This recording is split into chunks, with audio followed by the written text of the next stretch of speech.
So we are going to be hearing some of that, and I challenge us to think through how we can be part of that market. Tomorrow we'll be talking about nutrition in the morning. In the afternoon we'll be talking about trade and how we can get the Africa Free Continental Trade to work. We have so much people. We have so much in our midst. Let's talk about how that potential can eventually work for this continent. On Thursday, we talk about leadership and leading for transformation of Africa's food systems. We will have ministers, over 38 ministers from 23 countries, talking about how they can transform their food systems. We'll see former leaders that have been part of transforming Africa look back, but also advise on how we can continue moving forward in what we are calling the Council of the Wise. Heads of state and leaders of industry will be having these conversations. And we'll end the day with heads of state, sitting heads of state today, taking on the challenge of food systems transformation. The real stake here is, what is at stake here is, if we don't do the right thing between now and the next few years, we will be the largest hungry continent, probably the only hungry continent by 2050. And who wants to be that? Who wants to be there with all the potential that Nadine was talking about? On the last day, Friday, we'll be talking about the road to COP28. COP28 and the road to COP28 is so important. I grew up on a farm. The most important thing for a farmer is to be able to send their kids to school, never mind feeding them. When we take that ability for farmers to take their kids to school, to feed them, we are impacting the core of the African continent. And that's what climate change is doing to us. So we must care about what is happening in COP28. And that's why we have a whole conversation on Friday on what's happening in COP28. Here in our midst, we have a number of things: the Farmers Forum, the Youth Forum.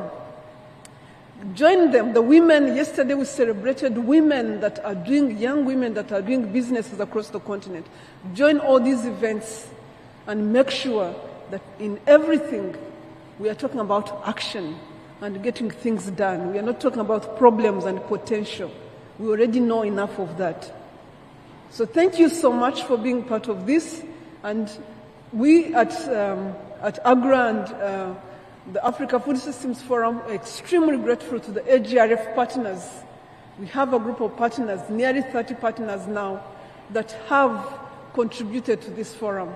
And we're extremely grateful to the effort that you put into making this happen. So thank you so much, Your Excellency, for giving us the opportunity. And we look forward to a fantastic and good week in Dar es Salaam. Thank you again.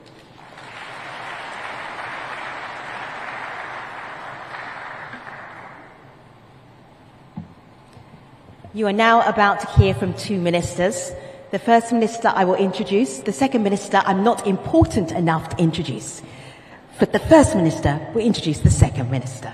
It is so good to have Your Excellency, Suleiman Masoud Makame. He's the Minister of the Blue Economy and Fisheries, Zanzibar, United Republic of Tanzania. Please join me here at the lectern. You're very welcome.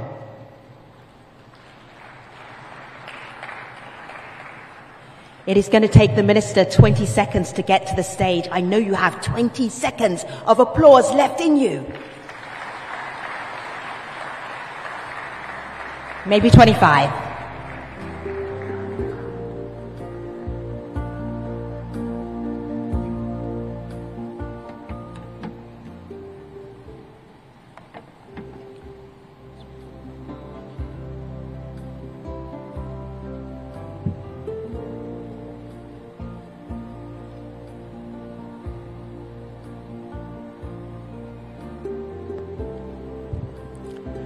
Your Excellency, Dr. Philip Isidore Mpango, Vice President of the United Republic of Tanzania, honorable ministers present here today, permanent and principal secretaries, directors, distinguished guests, colleagues, development partners, esteemed participants, ladies and gentlemen, all protocol observed. Your Excellency, it is a great honor for me today to have this opportunity to stand here in this great gathering of people at the opening ceremony of the Africa Food System Forum 2023.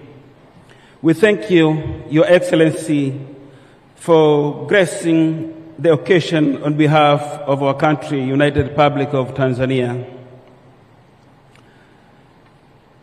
We do hereby salute Her Excellency Dr. Samia Suluhu Hassan, the President of the United Republic of Tanzania, for her leadership in ensuring the success of this a very important forum today. Your Excellency, please now allow me to appreciate with the gratitude the guidance of our President of Zanzibar and the Chairman of Revolutionary Council, Dr. Hussein Ali Mwinyi, and his support in ensuring full participation on behalf of the Revolutionary Government of Zanzibar.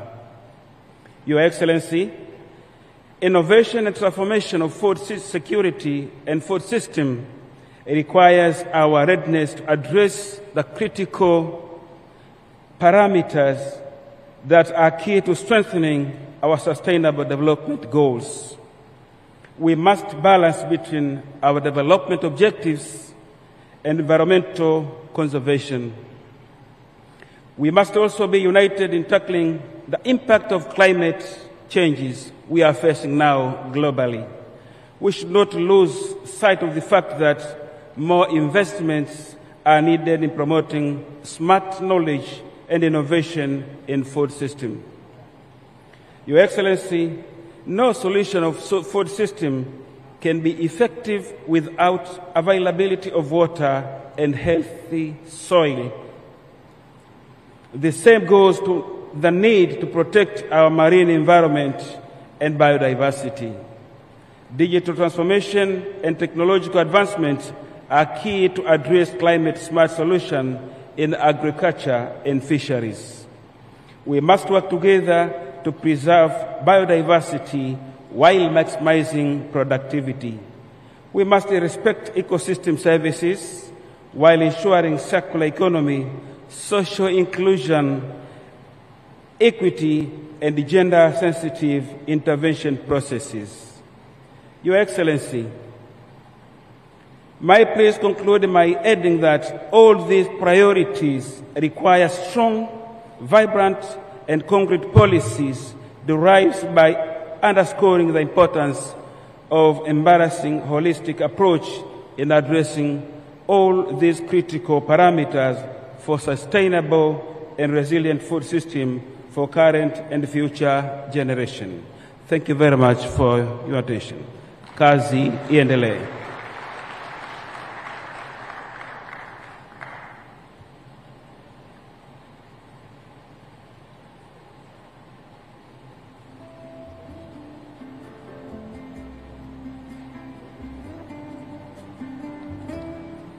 Thank you so much, Minister. I have been promoted. I am now important enough to introduce the Minister of Agriculture for the United Republic of Tanzania. Please join me here on stage.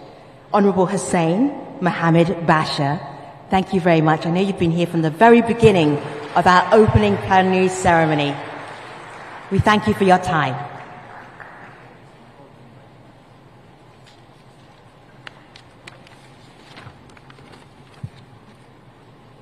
Thank you. Your Excellency, the Vice President of the United Republic of Tanzania, Dr. Isidori Philip Mpango, Your Excellencies, former heads of state, ministers present, farmers, development partners, and other delegate youth and women of Africa.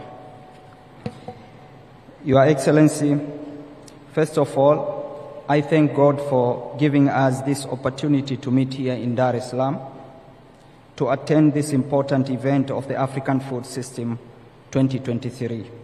let me take this opportunity to thank the AGRF Secretariat and the leadership of Dr. Agnes Kalibata, the President of AGRA, for cooperation we got as a government on the preparation of this event.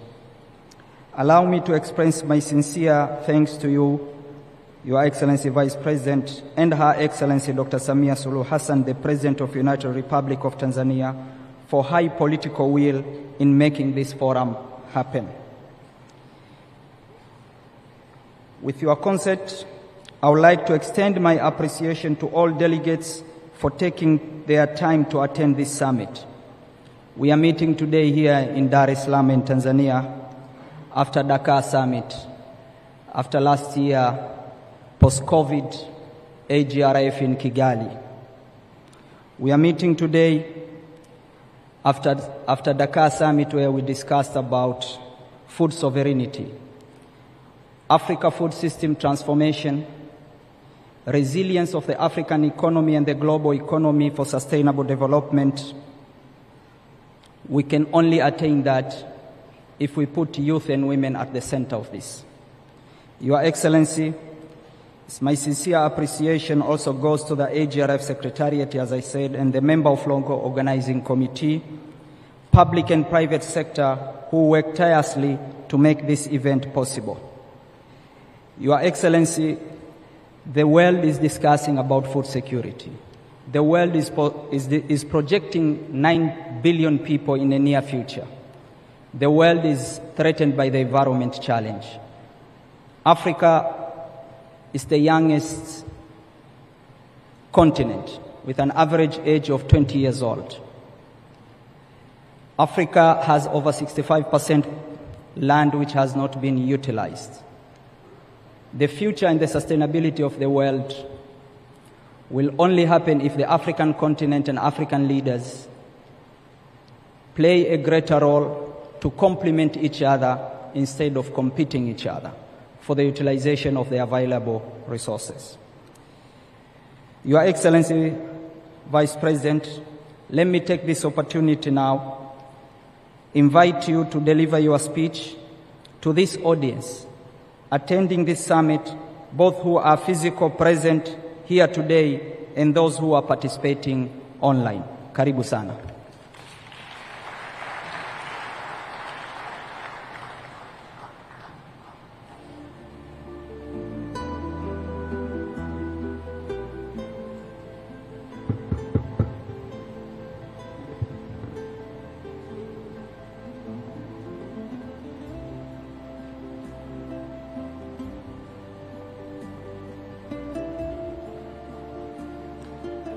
You may be seated, please.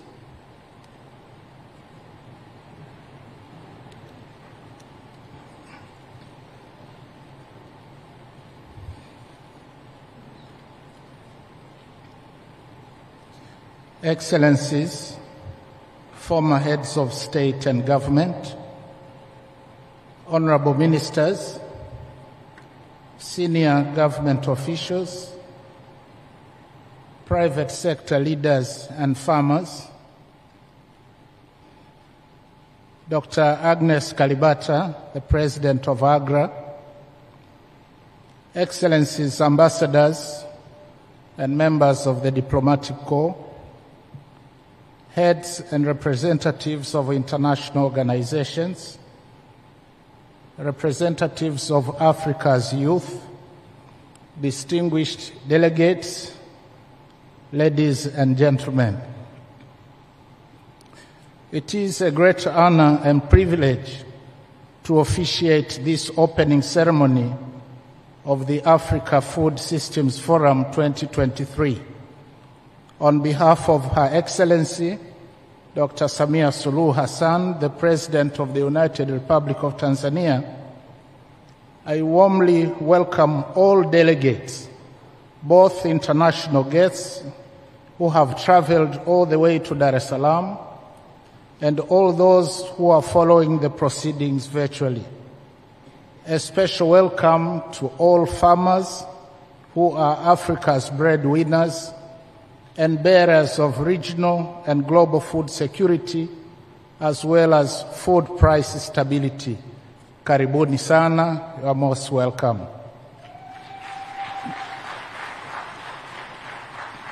Excellencies, delegates, ladies and gentlemen, Tanzania is privileged to host this historic summit for the second time. The first time was from 26th to 28th September 2012. And on that note, I thank AGRF Secretariat and their partners for availing us another opportunity and for collaborating with the government of the United Republic of Tanzania in making this summit a reality. The attendance is quite impressive, with an estimated number of over 5,000 from over 70 countries. The content of the summit looks robust, with the program lining up over 350 renowned speakers and practitioners on various topical issues on regional and global food systems. Excellencies, ladies and gentlemen, safe and nutritious food is among the most basic and universal rights of all humans for survival and well-being. It does not matter how rich or poor we are, whether young or old, male or female. Each one of us equally needs and is divinely entitled to quality food. Nevertheless, with multiple global crises of biodiversity loss, climate change and desertification, the COVID-19 pandemic, and the ongoing Russia-Ukraine war, the right to food has been denied to about a quarter of Africa's population. According to the State of Food Security and Nutrition Report of July 2023, 1 in 5 people in Africa is going hungry. That is more than twice the global average. The number of people experiencing hunger is projected to rise by more than 22 million in 2023, with food import bills in the region estimated at $75 billion. Such a looming food deficit, coupled with rising import bills and a wide range of nutritional challenges, undermines regional output growth and our drive towards Agenda 2063, the Africa we want. This summit, under the theme Recover, Regenerate, Act, Africa's Solutions to Food Systems Transformation, is a veritable test of our individual and collective resolve to go beyond lofty words and translate them into urgent, concrete actions to foster food systems transformation, capitalizing on our vast land resources, demographic dividend, and a strong, dynamic force of African women. Excellencies, ladies and gentlemen, the United Republic of Tanzania appreciates food systems transformation initiatives and is committed to coalitions and partnerships such as AGRF. Our key objectives include realizing SDG 2 and scaling up our potential as a regional and global food granary. And in that regard, food systems transformation has remained a top development agenda, and we have registered several milestones, and I want to spell out a few examples. First, agriculture in Tanzania is recognized as an engine of inclusive growth and a mainstay of the economy. It employs about 65% of the population, with GDP shares of 27% and 21% for Tanzania mainland and Zanzibar respectively, growing at about 5% annually. The sector contributes about 30% of the total export earnings and supplies 65% of all industrial raw materials in the country. Second, the government has scaled up the budget for agriculture by about 70% over the last 2 years, from $120 million in 2021-22 to $397 million in 2023-24, and we have done that in order to catalyze agriculture and food systems transformation. The increased budget is aimed at transforming agriculture into commercial agriculture and increase the crop subsector growth to 10% by 2030 from the current 5.4%.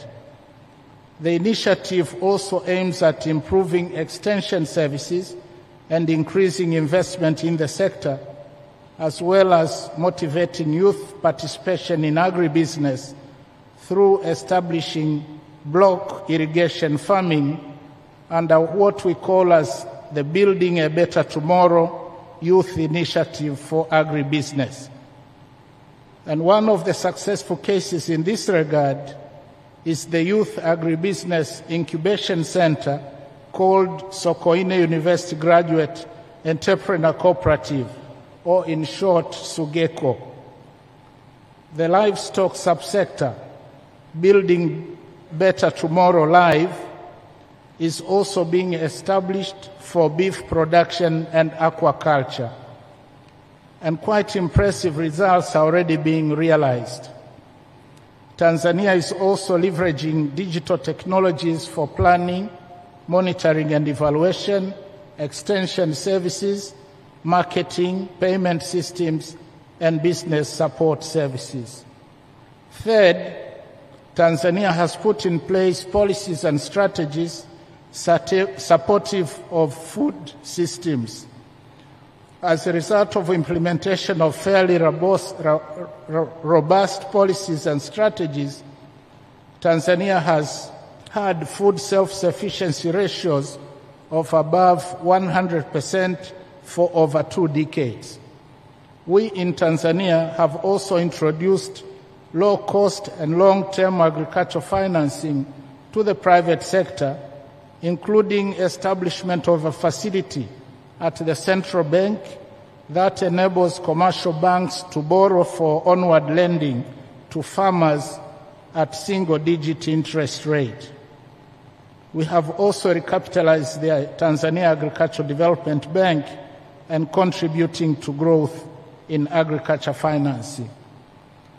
Fourth, cognizance of the challenges emanating from climate change, Tanzania has embraced climate-smart agriculture, including regenerative production systems, that is, soil health technologies, use of less on-farm inputs like agrochemicals and fertilizers, while promoting judicious use of off-farm inputs.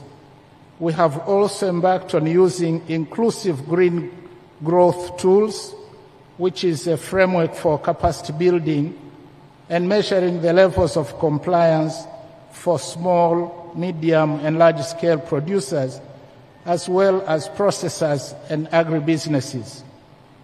And in developing the tools, Tanzania collaborates with local NGOs and international organizations such as the World Wildlife Fund, CARE International, the Nature Conservancy, and the International Union for Conservation of Nature.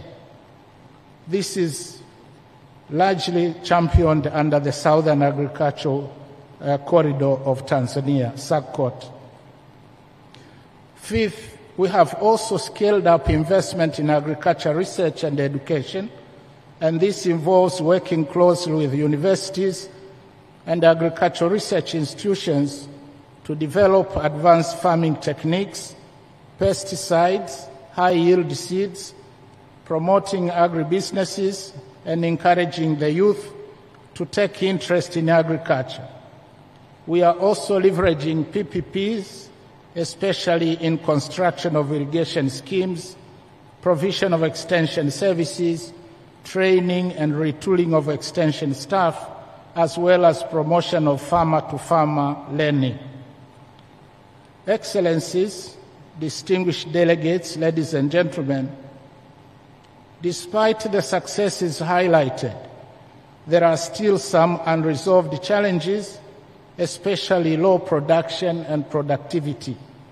Furthermore, like many other countries, Tanzania remains vulnerable to adverse effects of climate change, pest outbreaks, and soil degradation. Other challenges include limited access to right technologies, underfunding of scientific research, and limited value addition. Inadequate financing of food value chains is also still a major constraint, mainly due to high cost of borrowing for the agriculture sector.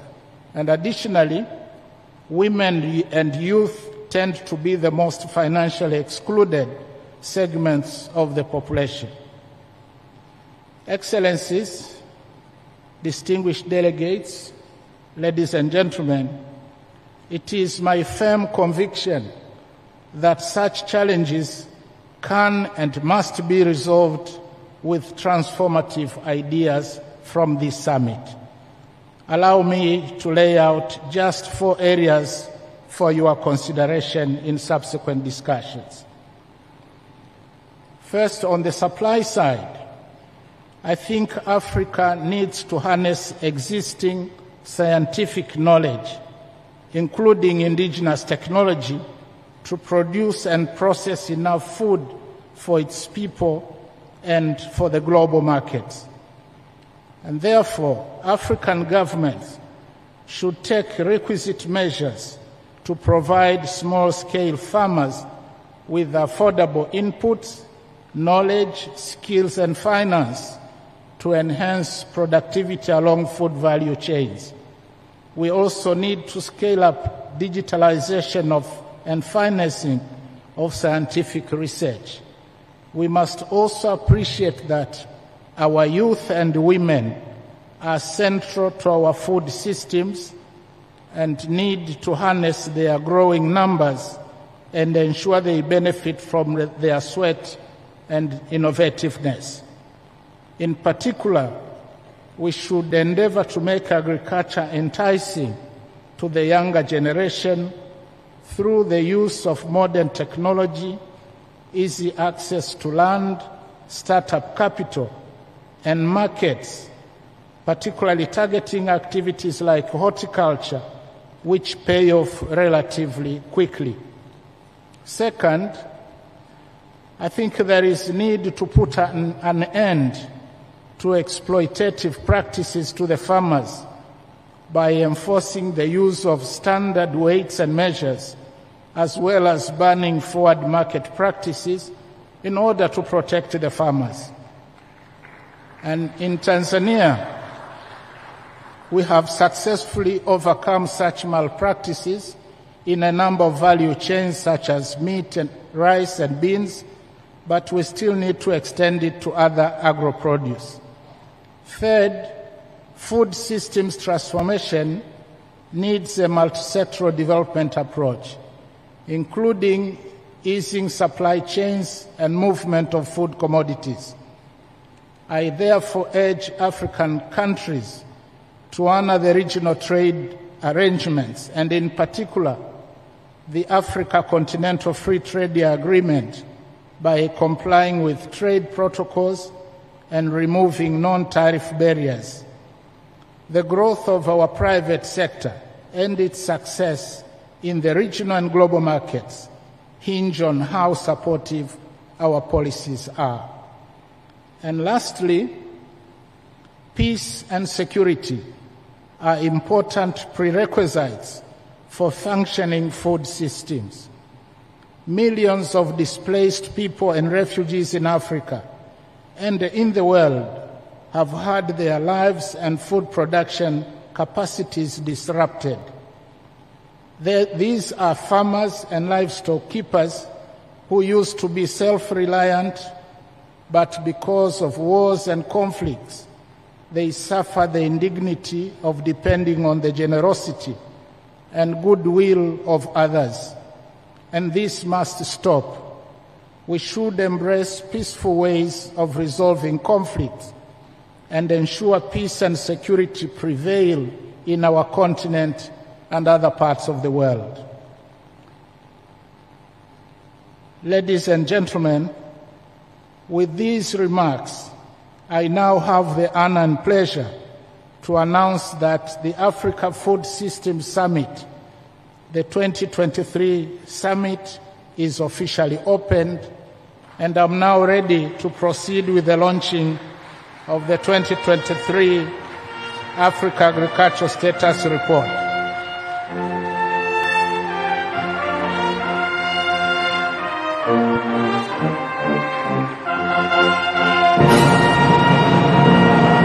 Thank you for your kind attention.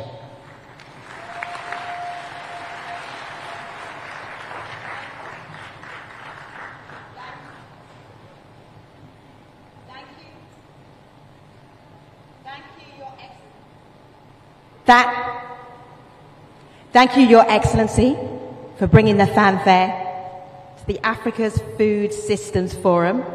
I'm going to ask you and Dr. Kalibata to come onto the stage so that we can officially launch the Africa Agriculture Status Report.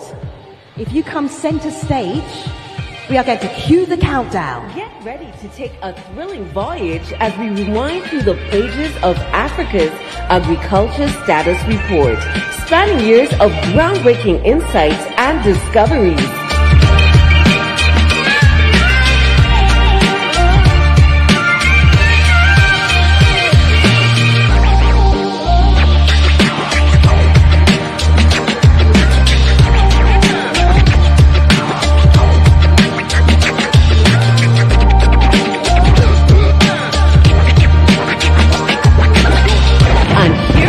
The 2023 Africa's Agriculture Status Report.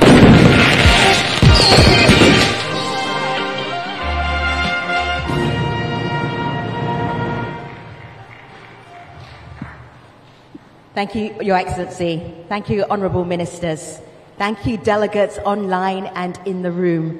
We appreciate you. One more job to do before we move on to the deal-making room. Your Excellency, do you think you could come back on stage for a photo call with your ministers and Dr. Kalibata, so we have a big one with all of the speakers as well? If you come back on stage so that we can have the photograph. It's like a class photograph for the end of this session. Is that possible, Dr. Kalibata? Let's do that. A big class photograph. All right, very good. Dr. Kalibata, Your Excellencies, Minister Makame, Minister Bashir, speakers here on the stage for our closing photograph. Thank you so much. This is how we officially open Africa's Food Systems Forum with a great class photograph. Before we head on to the rest of our program, photographers flash away. That is totally acceptable and appropriate at this stage. If you're watching online, do stay with us for the opening of the deal room. That will open momentarily. Ministers Bashir, Ministers Makame, don't be shy. Speakers who have been on the stage in the last 2 hours, please, quickly, on stage. Nadine, get your panelists on stage. Very good. Faster than that, if that is possible. Very good. Lovely to see you all. Doctors, honourable speakers, only if you have been on stage in the last 2 hours. Very good. Excellent. This is a beautiful photograph. We will remember this for the rest of 2023. Thank you. Thank you so much to all of the speakers, for the panelists, for the presenters, for the keynotes. Ambassador Ferrero, please come to the front. We appreciate you. You started us off this morning. For the delegates watching online, thank you. I have actually been asked, how can my colleagues watch online? you have to go to the agrf.org website, register as a virtual delegate, and that's how you can watch and participate online.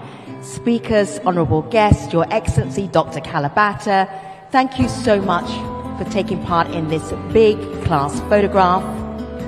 Your Excellency, thank you for officially starting Africa's Food Systems Forum 2023, the largest ever in history. Speakers, Your Excellency, thank you. You may exit the stage. Thank you so much.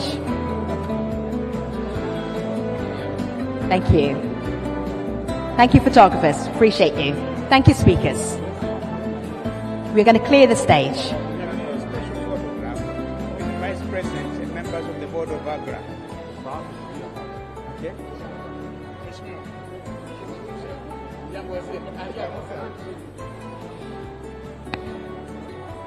In 1 minute's time, I am going to be opening the deal room. I will be handing over to my colleague, Sam Kimera. Have we finished with the photographs? Excellencies, Dr. Kalibata, photographers.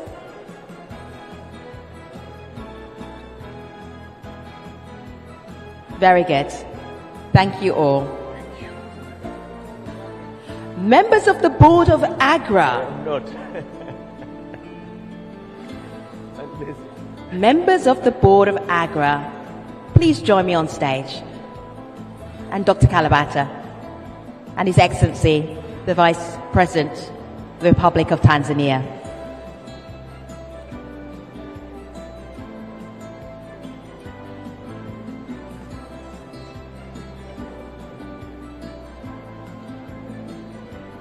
Agra Board members, you have 30 seconds, and then we are wrapping up this official opening ceremony. Thank you so much.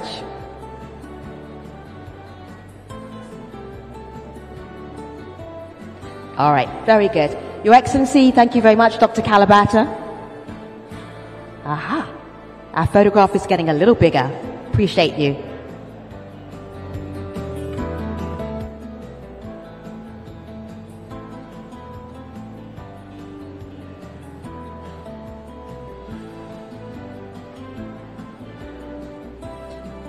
This is the main plenary room for the Africa Food Systems Forum. I'm going to be handing over to my colleague Sam Kimera in just a moment. We will wait for the Vice President to finish. We will be upstanding for when he leaves. Thank you, Agra Board members. Thank you. And then we will continue with our program.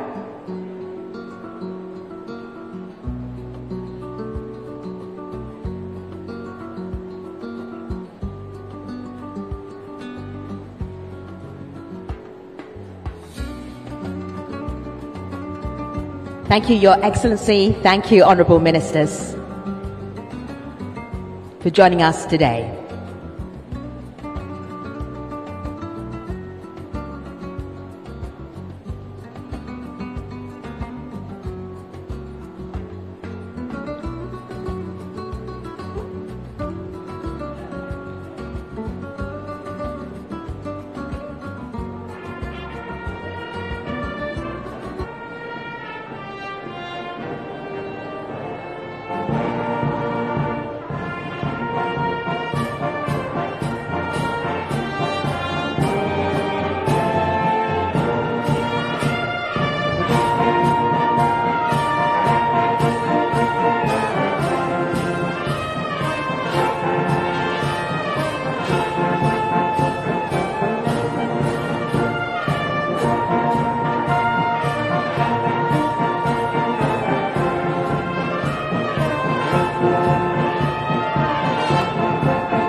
Delegates, if you are sitting on the ground floor, I just want you to look up to the balcony because that was live music. Just have a look up and please applause our musicians. Thank you. You are beautiful. And now I pass on to my colleague, Sam Kimera, who is going to be opening the Deal Room, one of the most innovative, exciting places to be during the African Food Systems Forum. Thank you for your attention. Sam, the mic is yours.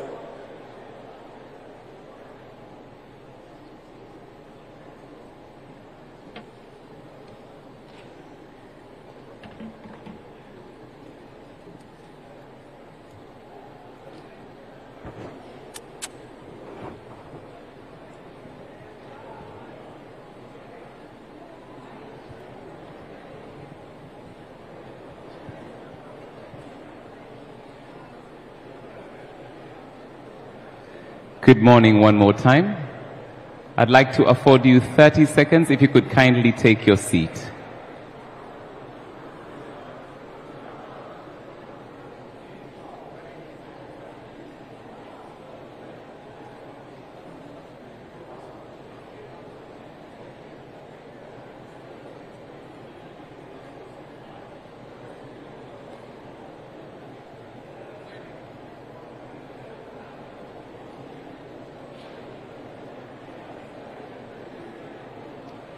All right then. Good morning one more time. Kindly respond to my kind greeting. Good morning. Good. So we have volume a little bit louder. Good morning. Okay, that's better. One more time now, this kind of volume. Good morning. Okay, very good. I'm going to pick up off of where Femi stopped. And I'd like to split the room into 4 sections. So we have 1, we have 2 in the middle, 3 on my side, and 4 at the top. I have seen you stand, I have seen you sit, I have seen you clap, but what I really want to hear is your voices. So over this way, kindly repeat as I give you an instruction. Repeat after me. Hello. Yeah. Come on, come on. Let me make it a bit more difficult. Everyone, hello. Very good. Second section. Hello. In the middle, a bit louder. You can do it. Hello. Okay, there's 2 or 3 people. And over to this side. Hello. There's like a voice in the background there. It's just over there. Let's try it one more time. Over this way. Hello. Nice. In the middle. Hello. Thank you. And over the end. Hello. Okay, now at the top, you're the last one, so give me the best one you can. Everyone. Hello. Yes. One more time at the top, everyone. 1, 2, 3, go. Hello. Very good. Thank you for being here. My responsibility will be to keep us moving, and we are going to the section where we're looking at the deal room opening. 3 key messages that I need you to keep mind over. Our session is going to be about accelerating investments to transform our food systems for a sustainable future. 3 key things I'd like you to mind and to just write down, take a quick note. 1 is to do with the urgent action we need to be taking. It's important for us to invest in this. And coming out of the wake of COVID and the situation in Ukraine and so many other factors, it's important that we keep investing. Second, when we say investment, it's not to throw money at problems, but to figure out how we can set up systems, infrastructure, and models that advance the food systems. And third is the question of inclusivity investment models. So the opportunity for women and for youth Today we have a great panel, and they're ready for us. All right? I'd like us to move to inviting. Our panel will be here in just a second. But before we do that, to open,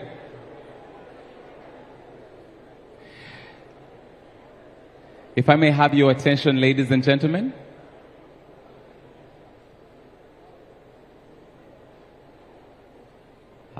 Much better. Thank you. I know some pictures are still taking, but I want us to keep moving. To get us to the deal room opening, first and foremost, I would like to have an honorable member come to the front, and his name is a special one. I'll read his title and give you his name. We're going to have the Minister of State, President's Office, Planning and Investment for the United Republic of Tanzania, Honorable Professor Kitila Mkumbo, will be giving us opening remarks and to launch the deal room. A round of applause, please. Honorable Professor, I welcome you to the stage.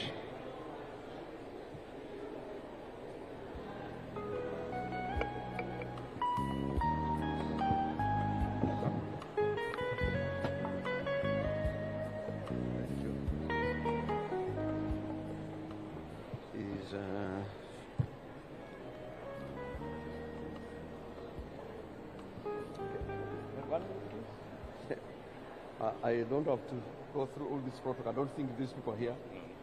Just opening up 10 minutes. Okay. Right.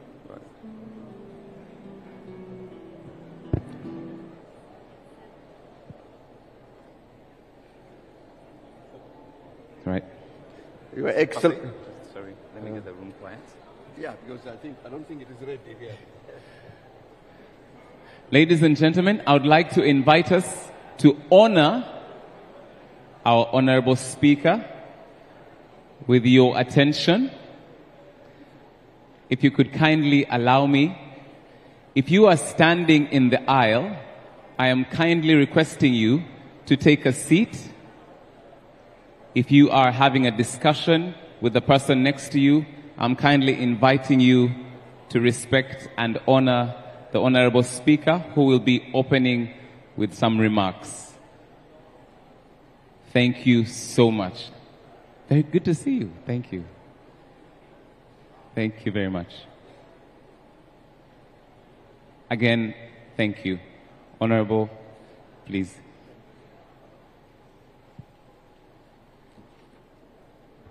Your Excellency, former President of the United Republic of Tanzania, His Excellency Jakaya,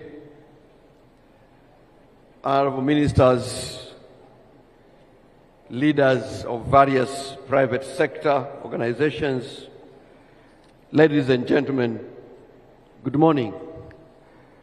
I want to begin by thanking the organizers for inviting me to participate in this great forum and for giving me the privilege to officiate at the opening session of this platform, which focuses on striking new deals and commitments in the agriculture and agribusiness sectors through facilitating access to finance, mentorship, and market entry solutions to support the economic growth.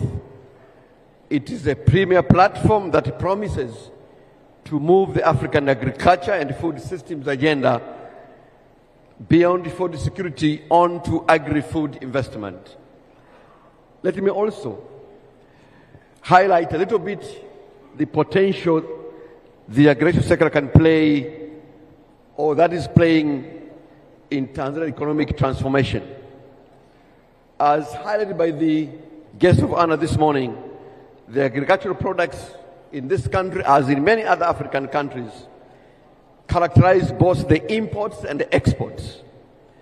For example, in many African countries, including Tanzania, the edible oils and sugar imports are among the top 5 imports, which in this country are valued at more than $1 billion USD. Similarly, along minerals, agricultural raw materials are among the top exports for Tanzania. Both scenarios evidently suggest that investing in agriculture and agro-processing potentially offers big business in Tanzania and in Africa. And it is on this basis that we invite potential investors and businesses attending this forum to seriously consider Tanzania as their destination for agriculture and agro-business. Dear delegates, ladies and gentlemen, Her Excellency Dr. Samia Suluhu Hassan, the President of the United Republic of Tanzania, is championing large economic, political errors, which is translated into reconciliation. Economic reforms are being guided by the opening up approach, which basically translates into welcoming outside investors and their technical assistance, as well as stimulating and facilitating domestic investment. Several structural and legal reforms have been and are being undertaken to ensure that the business environment is conducive and facilitates to investors. The recent study by the Deloitte Africa Investment Attractive Index ranks Tanzania among the top 10 attractive locations to invest in Africa. Dear delegates, ladies and gentlemen, food insecurity is real, just like the effect of the climate change. It is projected that almost 6 million people will be chronically undernourished by 2030.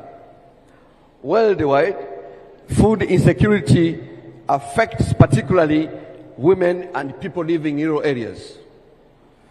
Moderate or severe food insecurity affected already 33.3% of adults living in rural areas in 2022, compared to only 28.8% in pre-urban areas.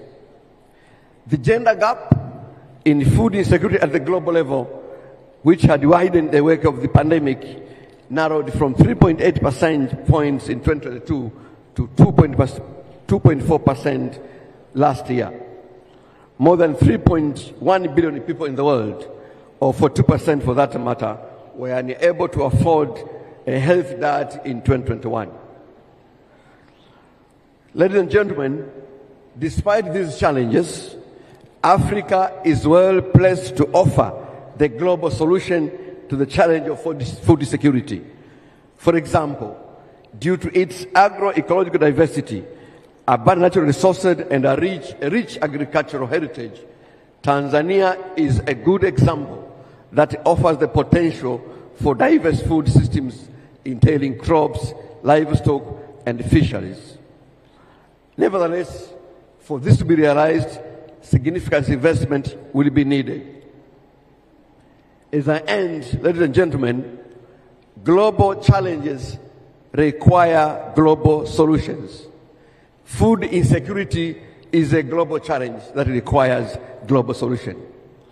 As I said earlier, this global forum offers a platform to interrogate the global challenges and provide innovative solutions to ensure that through smart food systems, food security and agribusiness are realized.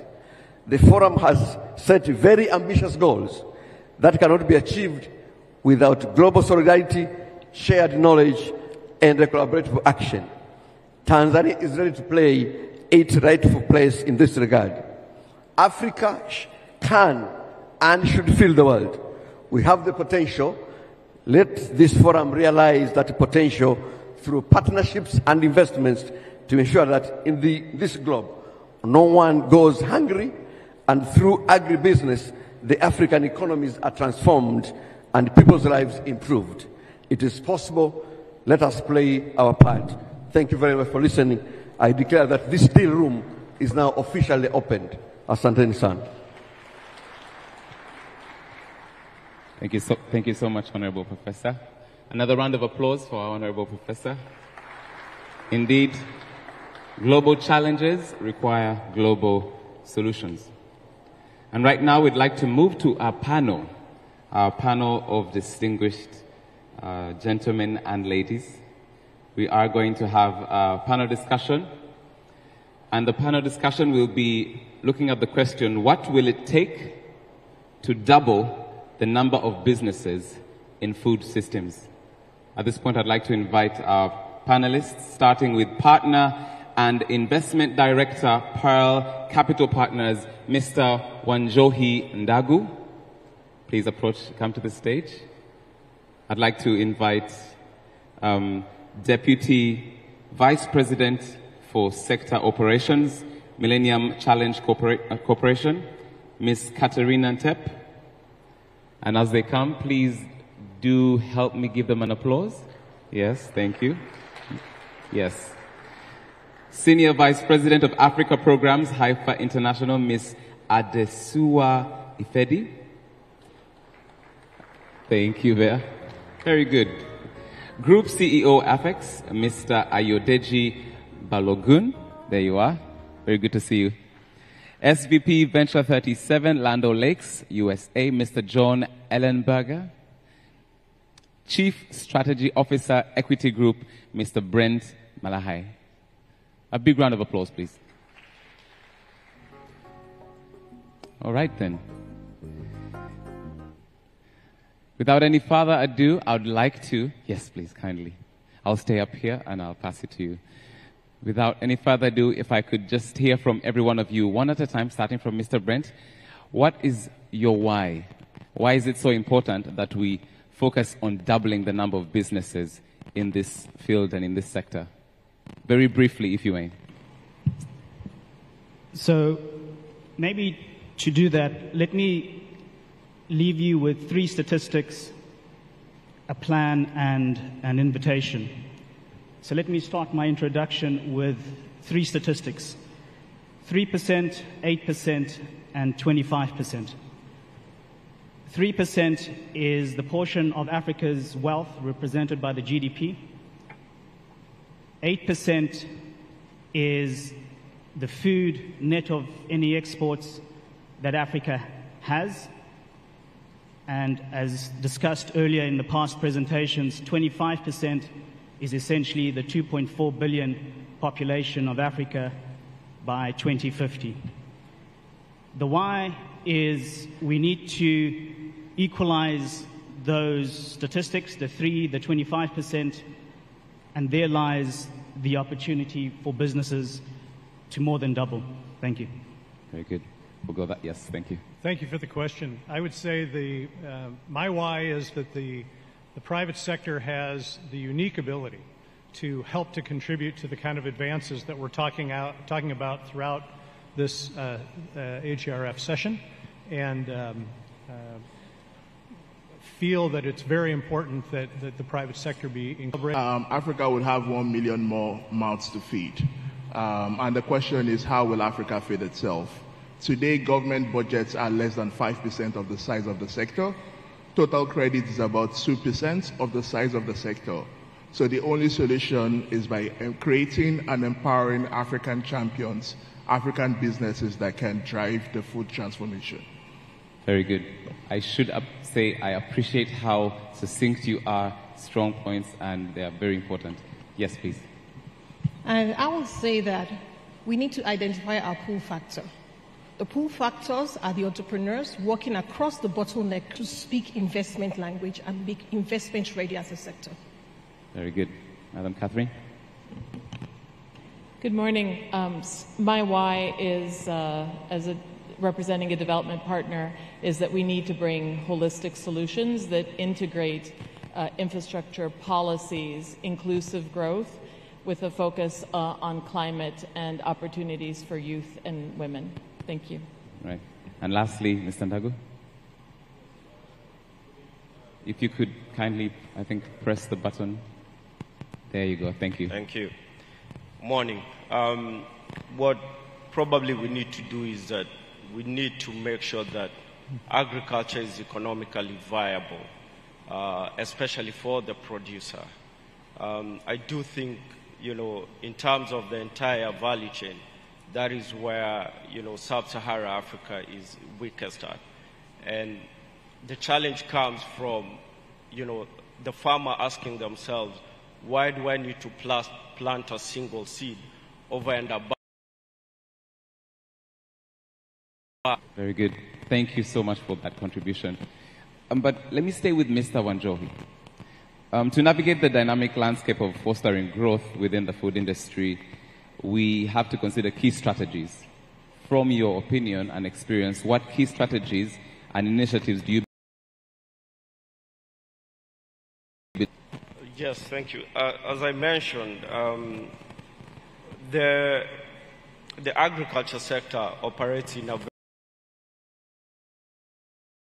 environment. So for a producer, the question is, why should I invest in, better, yielding seed varieties? Why do I need to invest in better animal genetics? Because they do have a challenge of, an effective market. Will my produce find a market? Will I get a fair price? And will I get paid? So we do need to make a lot more investment on the demand side, which means how do we improve the infrastructure for the produce to get from the farm to the market? How do we ensure that we have proper trade policies that protect the farmer? We have very many cases of where we have bulk production, but then at the same time you experience an inflow of huge amount of imports, and it's very discouraging. And not just discouraging for the producer at that point in time, it makes them lose hope. A farmer thinks just like any other investor, I need to have a long-term perspective. I need to invest knowing that I will make a return even 5 years down the line. So we need to make sure that we do all we can to make sure that the producer is getting a fair share of the value in the value chain. Thank you so much. Thank you so much. I'll keep with Ms. Katerina Ntep. With the commitment to fostering, now this conversation has been a lot on inclusivity and gender equality. How would you say is MCC driving women's participation? I know it's a key one, especially through policy support and strategic investments. Would you speak into that? Thank you. So in its 20-year existence, MCC has invested a total of $20 billion, of which $5 billion have been for agricultural development. Could we a round of applause for that? Yes, thank you. Thank you so much. In roads, irrigation, post-harvest infrastructure, agribusiness, farmer support. But we very much look for opportunities for inclusive growth. And so let me just give a few examples. We have a current program in Lesotho where we're introducing irrigated horticulture. But in order for women to be able to benefit from it, in working with our partners in the Lesotho government, we encourage them to adopt certain legal changes. And so they were able to pass a new inheritance law and also a law to harmonize traditional law with statutory law to allow women to benefit from owning some of this irrigated land and being able to inherit it, but also pass it on to their heirs. So I think that's an example of some policy changes that help to support women's participation. And it's about gender inclusion, but also inclusion for smallholder farmers. So another example I'll give is in the program that we're going to be doing with Mozambique. We're undertaking a pilot tax policy reform so that smallholder farmers can be brought into the formal market, thereby raising their revenue and increasing investor certainty in the agricultural sector. So thank you. Very good. If I may stay with you a little, especially on the subject of inclusivity, especially for women, would you speak to MCC's involvement in making sure that women have decision-making ability, that they're included, that they have say over what happens in this sector? So I talked about some of the policy reforms at the macro level, but also at the project level. For example, when we're introducing an irrigated perimeter, it's important for women to have a voice, for example, in the water users associations or the farmers cooperatives, so that they can participate in, as officers of those associations, so that they have a greater voice in what happens at the local level. Very good. Thank you so much. A round of applause for Ms. Katerina. And at this point, I'll turn my attention to Mr. Adesua Ifedi. The goal to double the number of businesses, we've already spoken a little bit about that, especially within food systems, but we know it's ambitious. It's a big challenge and it's a global solution. It's ambitious. Can you provide some insights into how Heifer International envisions contributing towards this very ambitious goal? Yeah, thank you. I just want to add my voice to what the previous speaker said. I think there's been so much work that's gone into the continent's agriculture sector by everybody, and it actually takes all of that diverse lens and collaborative effort for us to see the results that we can leverage on today. Heifer International focuses on ending hunger and poverty. The statistics shows that there are over almost 500 million smallholder farmers across the world, and they represent 80% or more of the farms in the world as a whole. Now compare that to the fact that 50% of the world hungry are smallholder farmers. In Africa, that goes up to 3/4. So if we tackle the issue of agriculture and we tackle it at the smallholder farmer level, we are definitely going to transform not just the hunger challenge, but also the continental challenge of being able to feed itself. But with all of the efforts that we're doing, as we begin to think of investments, without funding, we cannot continue to make this work. And we also know that there are lots of bottlenecks. A number of them have been mentioned. The impact of climate, inaccessibility of insurance to reduce risk so that the sector is investable, and so many other things. But what we are beginning to learn in Heifer, having worked at farm level for so long, is that there are also innovators in the continent who are close to this challenge and are coming up with ideas to address those bottlenecks. And it really takes all of us working in this way to get the work done. But how are we thinking as Heifer to double the amount of businesses? We are considering the pull factor. We believe that there are strategic businesses that are growing within the sector that are addressing bottlenecks for smallholder farmers, but creating jobs for young people and introducing new people into the sector, making the sector more attractive, more profitable, and more investor-ready. These are critical businesses that we want to focus our attention on. And when you look at the numbers, they are also proving that we are working. We're not Silicon Valley yet, but Africa in the last 10 years has attracted a lot of investment to the tech sector. Unfortunately, most of it goes to fintech. Not unfortunately, that's great because we have to settle finance first, right? But less than 20% or 10% is coming to agtech. But the dynamics are changing. 1% came into Africa in 2020. In 2021, almost $500 million was raised in agtech. And by 2022 half year, we're already doing the same numbers we did in the whole year.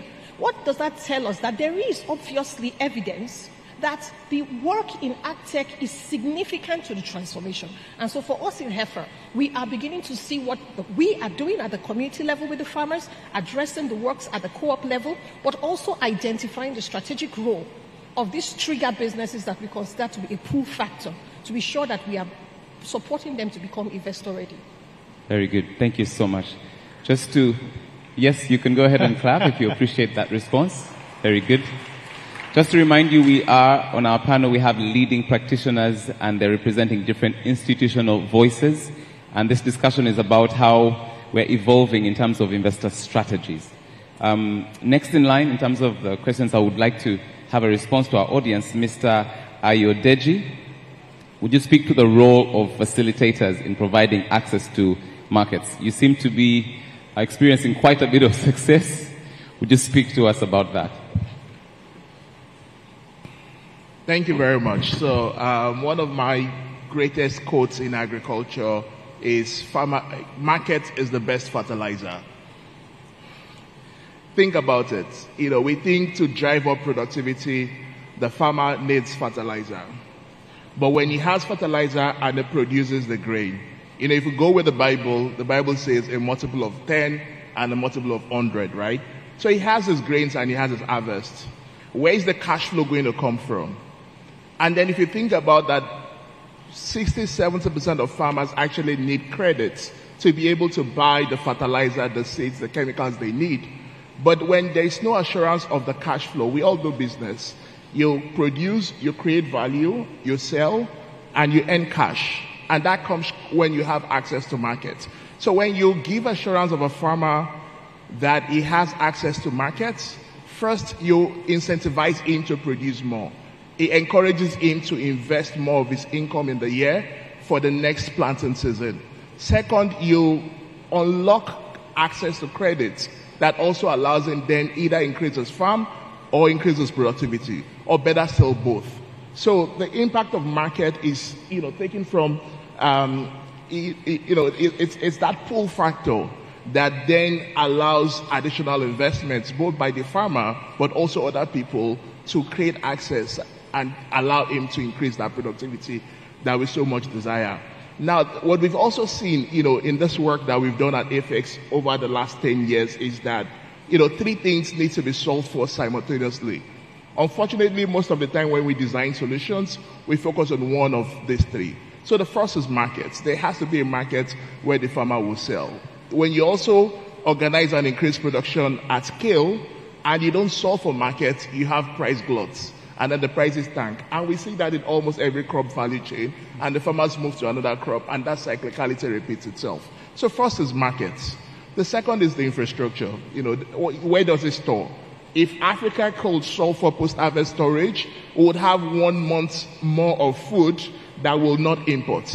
That is about $4 billion less in food import bill for the continent. So we have to solve for storage. If you also don't have storage at the farm gates, at secondary storage level, then every farmer has to take his product to the market rather than take it 2 streets away, 10 kilometers away, drop it, and then be part of a formal organized market. The third is capital. So how can we solve for financing? The right financing at the right time, at the right tenor for these farmers. Now, most of the time we take each of these solutions, but what we've seen is you have a systemic change. You each actually get to that food systems transformation when you can provide solutions for these three simultaneously at every farm door. Very good. That's what we try to do at AFEX. I like how you say that's what we try to do. I think you're doing way more. You're being a bit modest. Mr. Ayodeji is Group CEO AFEX. I wanted to come back to another question, but I will come back to it, and it's the question of sustainability. Because part of the challenges that we have is that everything goes up, goes down, and the question of sustainability is that we need to be able to create that from the smallholder farmer to everyone in the chain. So I will come back to that. But let me move to Mr. John Ellenberger. Thank you. Very good to see you, sir. Thank you. In terms of fostering entrepreneurship and driving innovation, I know that's something that you're definitely passionate about when it comes to Land O'Lakes. My question is, what's your approach towards entrepreneurship and innovation?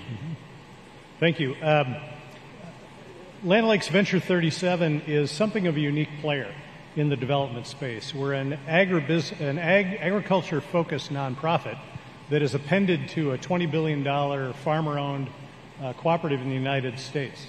The aim of our organization, a couple of the key aims of our organization called Venture 37, are to inspire and drive more competitive markets and also, relatedly, more resilient systems in agriculture. I think both of those ideas are linked, and they're also relevant to the concepts of the deal room. In nearly all of our programmatic work, we work to catalyze investments in private sector-led and government-enabled opportunities. Doing so is a unique challenge. It requires that we have at least a minimal understanding of our private sector partners. What are their ambitions? What are their challenges or limitations? What are their capacities for reaching their goals? We think a lot about the concept of return on investment and do it from a number of different perspectives, not just a financial one as it might relate to an organization, but a more holistic evaluation of return on investment. And lastly, and importantly, when we're talking about government enabled, we have to have a clear understanding of the host government's position on inbound investment and their posture towards supporting innovation and growth. Very good. Thank you. If I may stay with you a little. Sure. I'm sure in the audience we have people who would like to hear, if you can, more specifically, what specific projects or programs or initiatives and key partnerships that you are implementing to encourage this growth as an opportunity to establish collaboration. Happy to. I think one great example of what I'm talking about is an initiative we're doing currently called Dairy Nourishes Africa, or DNA. This initiative was founded by the Global Dairy Platform a number of years back in connection with both my organization, Venture 37, and also Bain & Company. And it was really an initiative that was focused on multiple outcomes: social, nutrition, economic, as well as environmental improvements that can be delivered through transformation of the African dairy sector.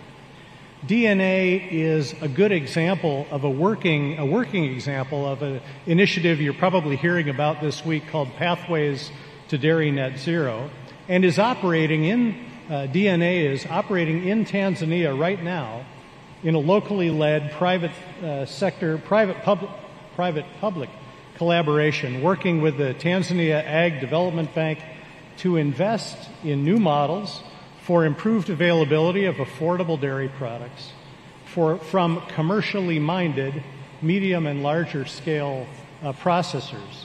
There's another program that's happening concurrently in Tanzania that's looking to incubate and advance a pipeline of micro and smaller dairy supporting businesses, including ones, importantly, that are owned and led by women and youth as they pursue their growth ambitions.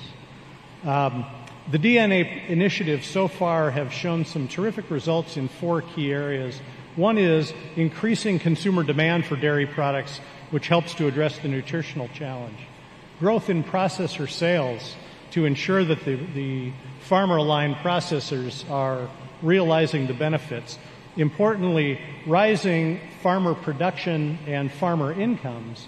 And lastly, through increased production, a lowered rate of greenhouse gas emission intensity that's significant to the climate. Thank you so much for the detail. Thank you. We appreciate that. Coming back to Mr. Brent Malahe. As Chief Strategy Officer, Equity Group, we're curious to know how has your strategy evolved in this sector when it comes to achieving the goal of doubling the number of businesses in the food systems, especially when it talks about access to capital and financial services, and that's the field that you're in. Great, thank you for the question. So, at Equity Group, we've essentially launched a plan called the Africa Recovery and Resilience Plan.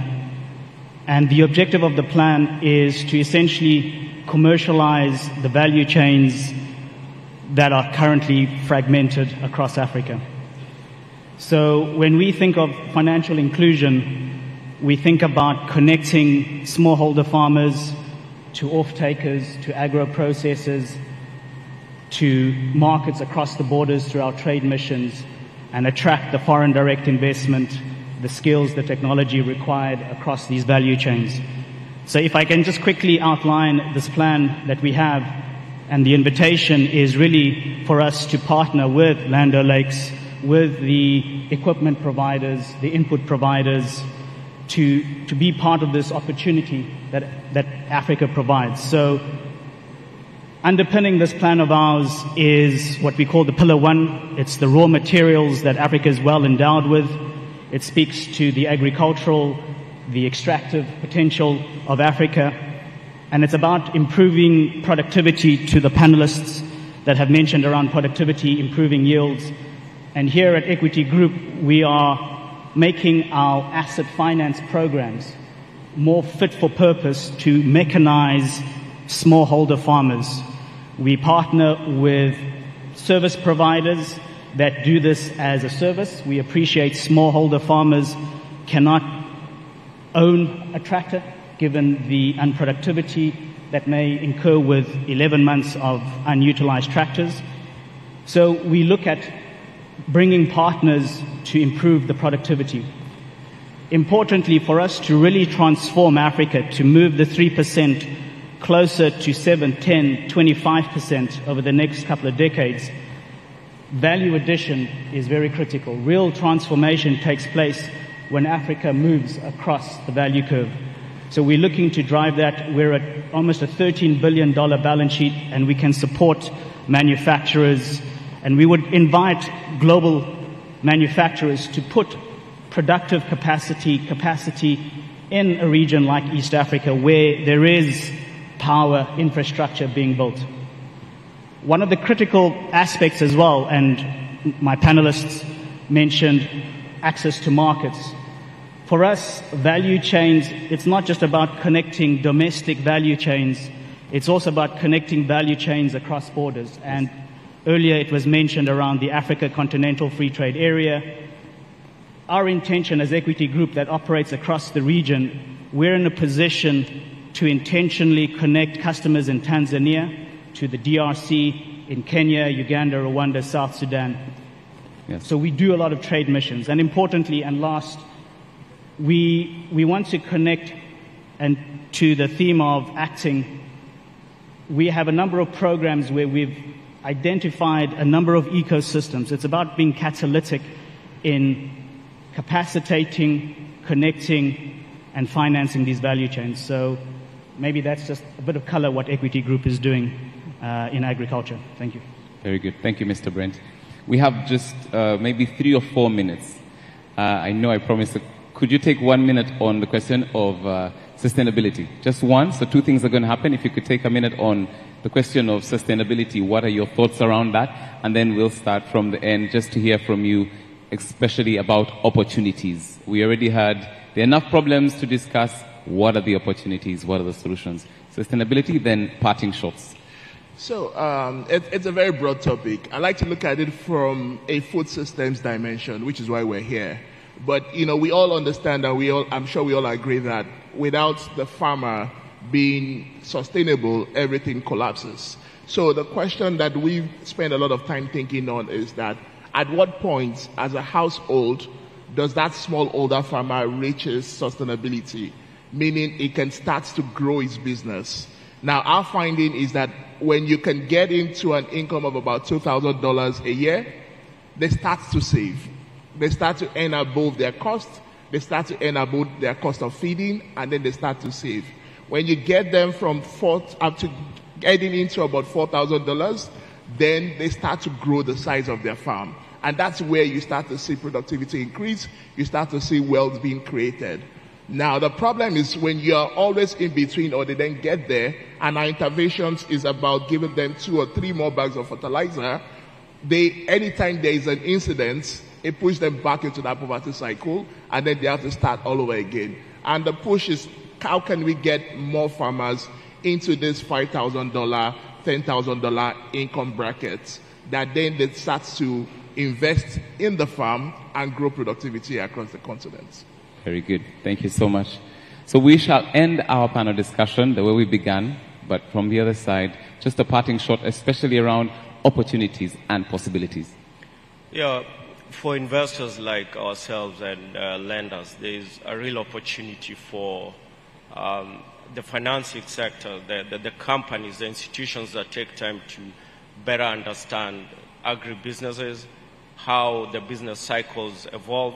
They do require a longer holding period and, additional and follow-on investments. But the opportunity is huge. We have a very large food insecurity problem. To address it, it's going to require a lot of financing and potentially a lot of returns. It does take a longer period, but I do see a good opportunity there for financials. Thank you very much. Ms. Katerina? Thank you. I would say the opportunity is to put smallholder farmers at the center of policy development, deciding which infrastructure to prioritize, introducing appropriate technology to the smallholder farmers. As was said earlier, in this country, 65 or 70% of farmers are smallholder farmers, and so I think that's really where the opportunity lies, both for wealth creation, job creation, and inclusive growth. Thank you. Thank you, Ms. Katerina. Ms. Adesua? Yes, and I would also say the same. How do we enable smallholder farmers to be profitable? How do we enable them to be able to improve their income? We have to identify those technology and innovation that address challenges with climate change, that addresses issues with storage, issues with the use of data that gives them ease to access credit and finance. And to do that, we have to support those businesses who are providing those solutions, because they are critical to addressing those problems to smallholder farmers in a sustainable way. So that is key for us to move forward. Thank you so much. Thank you. Yeah. Agribusiness is a $160 billion business on Africa. In the next 25 years, the number is going to double. There's a great opportunity to do so much good. There's also a great opportunity to make a lot of money. That was nice and short and sweet. Yes, we have two more parting shots. The opportunity that I see... I think he gave you like 10 more seconds on your time. The opportunity that I see is to expand the portfolio of investments in dairy and livestock. I mentioned earlier in my comments about the importance of thinking about ROI from many perspectives. And there are a few sectors within agriculture, I think, that can deliver the kind of impact that dairy and livestock can. It's underrepresented today, and my hope is that through this conference and going forward, it gets the kind of investment that it deserves. Very good. Wow. First of all, please, a round of applause. This is, I think I got a fantastic panel. Mr. Brent.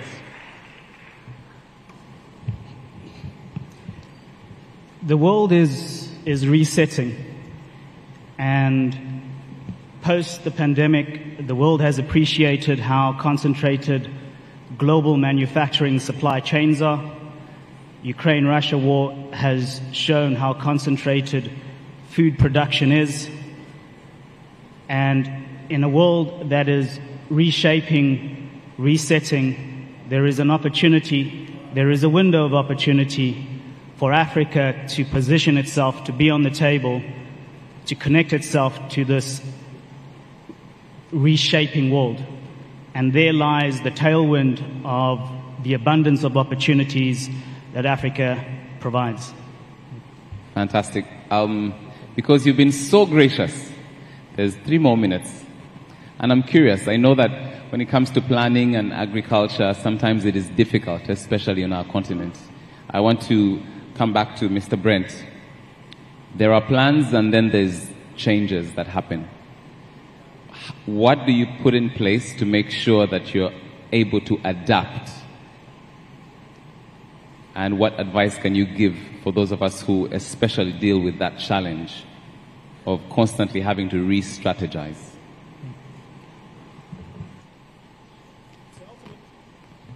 Ultimately, strategy is about connecting the dots. And at Equity Group, we are trying to connect the players a bit more effectively, from the smallholder farmers, the input providers, those that are looking to mechanize, add value. And adapting is about a collaborative approach. I don't think transforming the food and agricultural system, stakeholders on their own, single stakeholders, whether it's on the production side, whether it's on the value addition side, or within production, one can operate and adapt on their own. We talked about the Africa Continental Free Trade Area. A relevant Africa is an integrated and coordinated Africa. For Africa to adapt to this evolving supply chain of the world, there has to be a lot more coordination, integration between the countries. So for me, I think adapting is about collaboration, relationships, and long-term thinking in terms of the investment that is required to provide those safeguards. And also importantly, to think more holistically in a solution. improving productivity without making sure there's a market will provide challenges. We think of improving yield and output. What are we going to do with that? It's not a matter of just exporting more.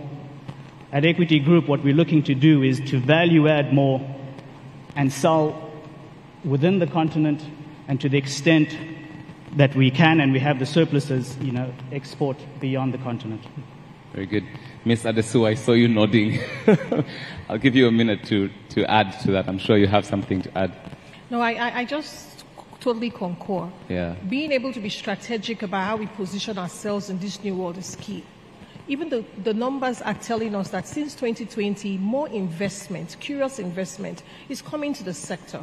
So we have to then position ourselves and think about the markets, think about the critical bottlenecks, think about those things that cause risk for agriculture and those innovations that can de-risk agriculture. These are very strategic because everything is going to lie on funding. And the funding has to be affordable, the funding has to be customized, and it has to be patient. And to make that happen, most of what the panelists have said is critical, and it has to be a partnership. We have to talk to each other. We have to, work together and see where there's collaboration and alignment in the work that we're all doing in the sector. Very good. I'm being very generous today because you're being so kind to me. Mr. John Ellenberger, please go ahead and add your contribution towards that.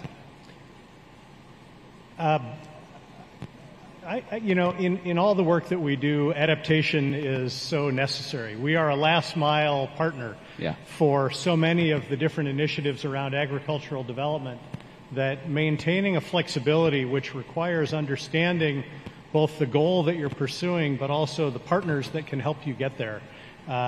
Whether you're currently working with them or whether you're evaluating them for future collaborations is incredibly important. And then I think to help make those decisions around adaptation, having the kind of fact base that you need to understand the performance of the work you're doing and to do that in as objective a way as you can. And I think throughout our history, as I'm sure with Heifer and other people that kind of do things similar to what we do, that concept is second nature to the type of work that we do on the ground. Thank you so much. I'll take the very last minute and I'll give it to Mr. Wanjohi at the end. From an investment perspective, would you speak to mechanisms and approaches, especially when it comes to attracting funding? A very important question when it comes to the deal room.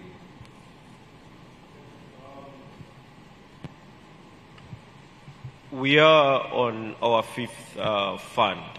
We've raised 4 funds, fully deployed. And that is a critical question for us. How do we raise additional capital? I'm in the process of fundraising.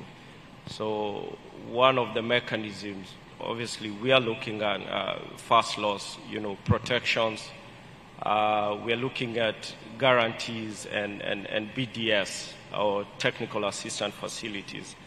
First loss protections and guarantees, which we've worked with both instruments in raising, 2 of our previous funds, have worked fairly well.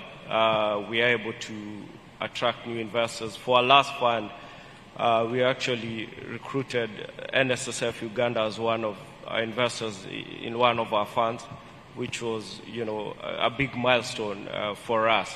And those are the instruments we'll continue using. Beyond that is just looking at, what is appropriate structuring for agriculture businesses. The funds we've been managing are 10-year close-ended funds. But we are asking ourselves that question, whether that is appropriate for agriculture enterprises which need a longer holding period. So we will probably be considering a 15-year life fund or an open vehicle, just to mitigate the risks of investing in the agriculture sector. Thank you so much. Ladies and gentlemen, it is often said time can be spent or it can be invested, but I believe on an afternoon like this, with a panel like this, our time has been well invested. Kindly help me give them a warm thank you. And our panelists, you can take your seats. Thank you so much. A bigger round of applause, please. Thank you so much. And as our panel takes their seat, I would like to invite you to reflect. With all that has been said, what's the one key thing that you're taking away? I will be quiet for about a minute, allowing you to reflect. And at the end of that minute, turn to the person next to you and share with them the thing that you have picked up.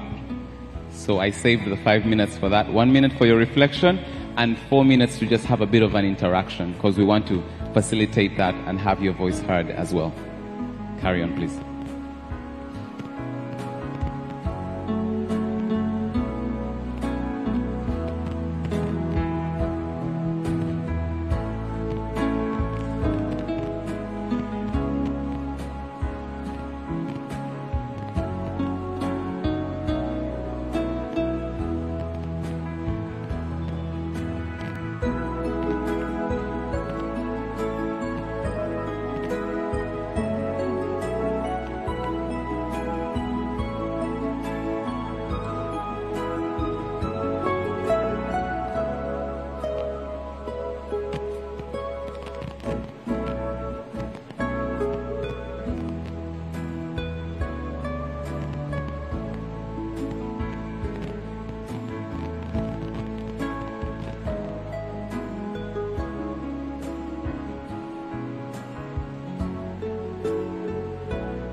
All right, 2 minutes, and then I'll pick it up and we'll get into our second panel in this afternoon.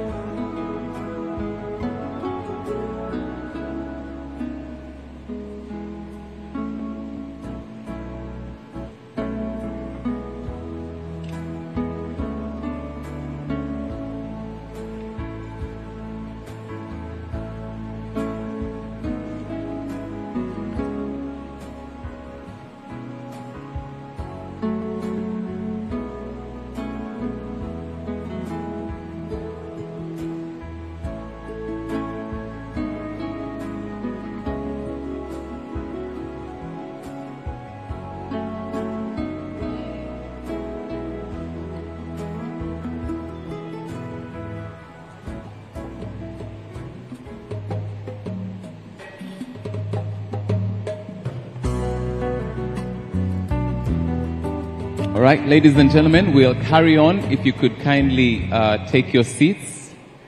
So we'll carry on. Thank you so much, tech team. So for our next panel, the previous panel was having a representation from leading practitioners and different institutional voices. This panel is slightly different. We're going to hear from multi-stakeholders. So we're going to bring in the voices of the private sector, investors, and deal room partners. They'll be sharing their experience, and hopefully we can take a little bit from their results on previous deal room engagements, their commitments to new initiatives, and their expectations, even as they continue to engage in the agribusiness deal room. Without any further ado, I would like to go ahead and have the next set of panelists.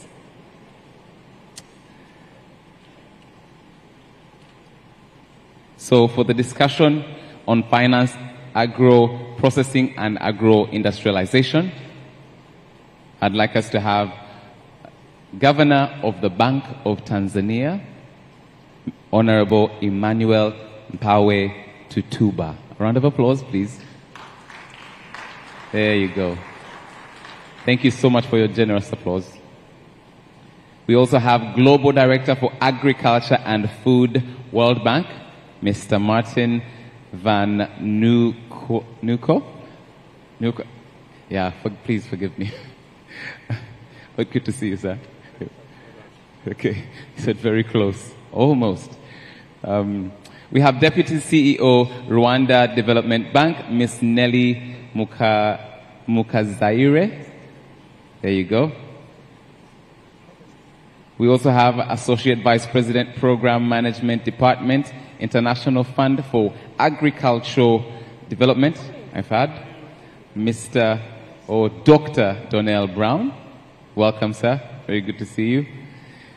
We have the President of METL, Mr. Mohammed Diuiji. Yes, there you are. We also have CEO Syngenta, Mr. Eric Fairwold. A round of applause, please. Fantastic.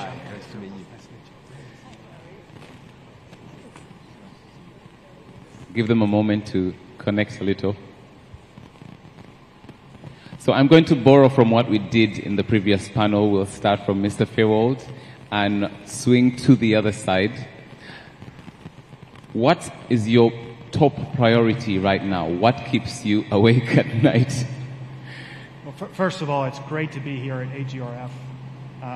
We really, really care a lot about Africa and African farming at Syngenta. It's critically important for global food security and addressing climate change.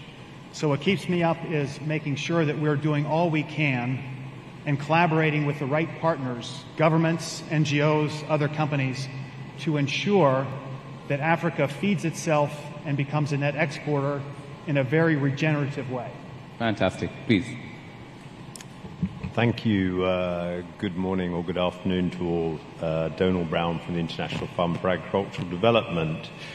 We've been a partner in Africa for about 45 years plus, and 50% of our resources get spent in Africa. If you want to know what occupies me at the moment, well, one, we need to replenish our resources so we can continue to invest in Africa.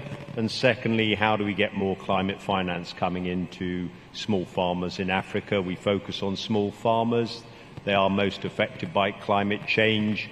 We can talk all we want about private sector investment deals and whatever, but if we can't help small farmers and farming in Africa to adapt to climate change, this is all going to be wasted. Thank you for that. Thank you very much. Good afternoon, everyone. So, well, as Nelly, as a Rwandan, it's what makes me stay awake is to be healthy and wealthy and really be part of the transformation of my nation. But as a member of Rwanda Development Board, it's mostly creating an enabling environment where investments can thrive across all sectors in my nation for prosperity. Thank you. It's fantastic that it's the same goals from personal life, health and wealth, and also in your sector. We appreciate that. Excellent question. My name is Martin van Nieuwkoop. I'm the Global Director for Agriculture and Food. Our priority at the World Bank is, how can we facilitate the financing for the food systems transformation that the world needs, particularly for Africa? Yes, please. Thank you very much, Moderator. My name is Emmanuel Tutuba. I'm the Governor of Bank of Tanzania. Of course, first of all, I would like to thank you for having this session. And in our capacity as a financial regulator, of course, our priority is to continue monitoring and ensure the entire financial sector be more stable to facilitate provision of loans and credits to other businesses, including agriculture sector, because we understand the importance of agriculture, and by doing so means if our financial institutions will continue providing more funds, means now even the economy will continue to be stable. Thank you very much. Very good. Yes, please, a round of applause if you will. And lastly? Yeah, hi, my name is Mohammed Duji. I'm president of METL Group. METL Group has got interests in a lot of manufacturing, agro-processing, agri. What keeps me awake is food sovereignty, food security connects to unemployment, youth unemployment. That's what keeps me awake. Thank you, and I see lots of heads nodding, so we're definitely in alignment. Now we'll take a couple of questions, and all of this is around the subject of finance, agro-processing, and agro-industrialization. Let me start, if I may, with our governor of the Bank of Tanzania. It's evident that this particular space plays a vital role, and I think you've spoken to the importance of it in Tanzania's economic growth and food security. Could you share the Bank of Tanzania's strategies and initiatives towards financing and promoting these priorities? Thank you very much, Moderator, for the good question, which actually goes together with the theme that you have seen in this HRF session, which advocates for recover, regenerate, and act. You know, the moment you have put this theme, I was trying to brainstorm myself. It aligns with our core functions. You know, as a central bank, normally we stand for monetary policy, whereby we promote financial sector stability and ensure the entire sector be more resilient, at the same time be to some extent stable to provide funds to other financial institutions. So I was trying to look on this area. For example, for us as Tanzania, we understand that our arable land, which is suitable for agriculture, is around 80% of the entire total land coverage, but still only 44% of the entire land has been utilized, and they have been looking on various areas where different institutions are looking for financing to just see the way they can maybe continue cultivating land. So there are various initiatives where the central bank and the other institutions took initiatives just to provide resources or financial resources, especially to different agricultural practitioners. And here we are talking of the central banks ourselves, where in last year we decided to create a monetary policy instrument to attract commercial banks that will have more liquidity to support agriculture. And our aim was to lower the interest rates. So we lowered the statutory minimum reserves to around 6% and encouraging all the commercial banks that will come up with specific products which will enable agricultural practitioners to access the loan that and provide loans to the interest of at least 9%, because we are talking about the single digit, means less than 10%. That will also minimize the SMR. And we have seen all the banks complied, and we were able to lower the statutory minimum reserve and give them space for higher liquidity that have been dished out. But I understand there are a number of programs which are also being undertaken by other practitioners. We had a program with FDB, who also provided a subsidy for farmers, and we are working very closely with the central bank. Now, you know, even for the case of inflation, for example, because as a monetary policy instruments, we are also controlling inflation. When you talk of agribusinesses, you touch on various areas, include from the cultivation place where there is a crop production, during the course of processing, even distribution up to the market level.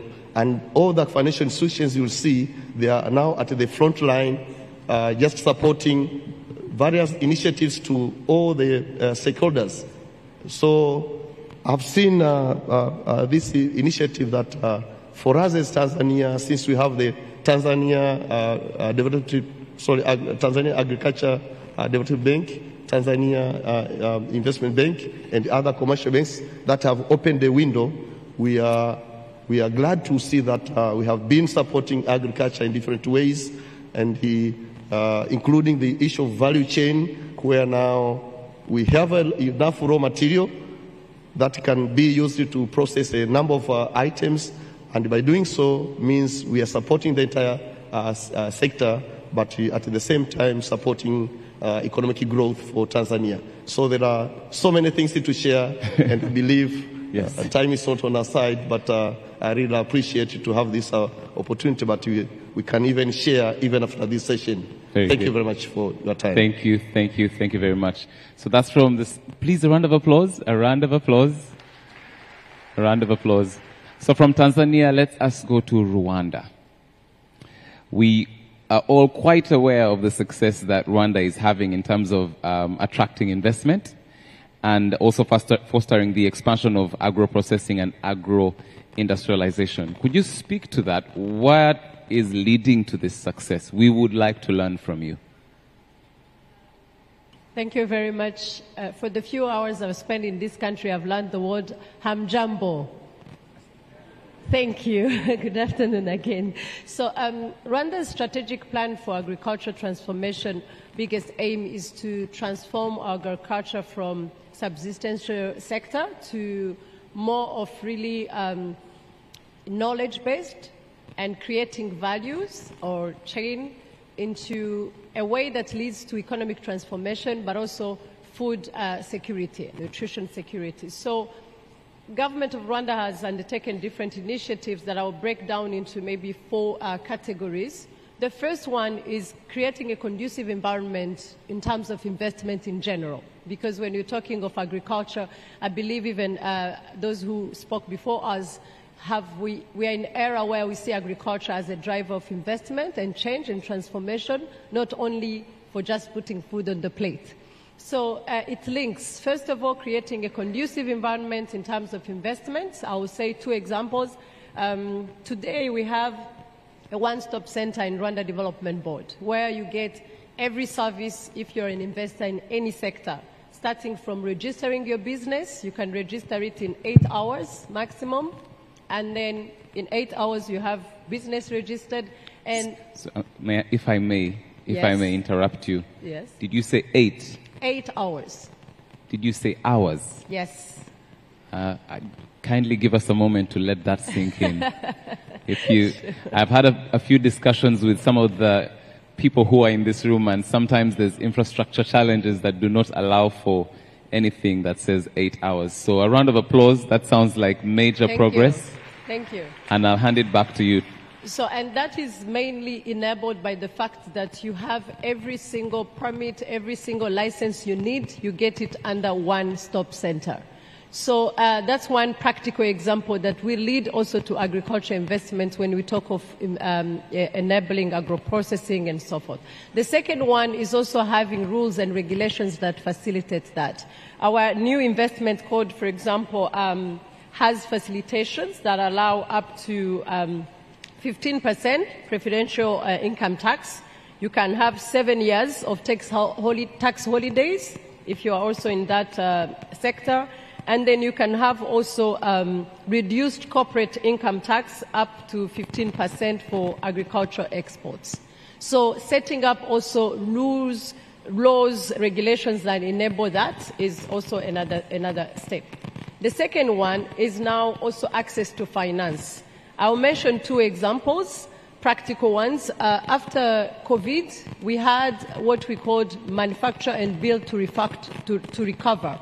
We are talking of recover today. It is one of the themes we have. So that manufacturing and build to recover program, all sectors are allowed to have facilitation on all tax exemptions if you have an investment of $1 million US. But for agriculture, if you have only $100,000 US of investment, you get all those benefits. Tax holidays, tax exemptions, so that because we believe in boosting agriculture and we believe that it's a key sector. The second example is also Export Growth Fund.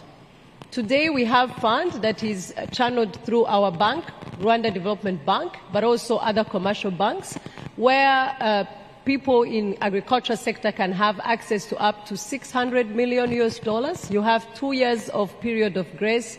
You get it at 8% interest rate, and you can pay over 15 years.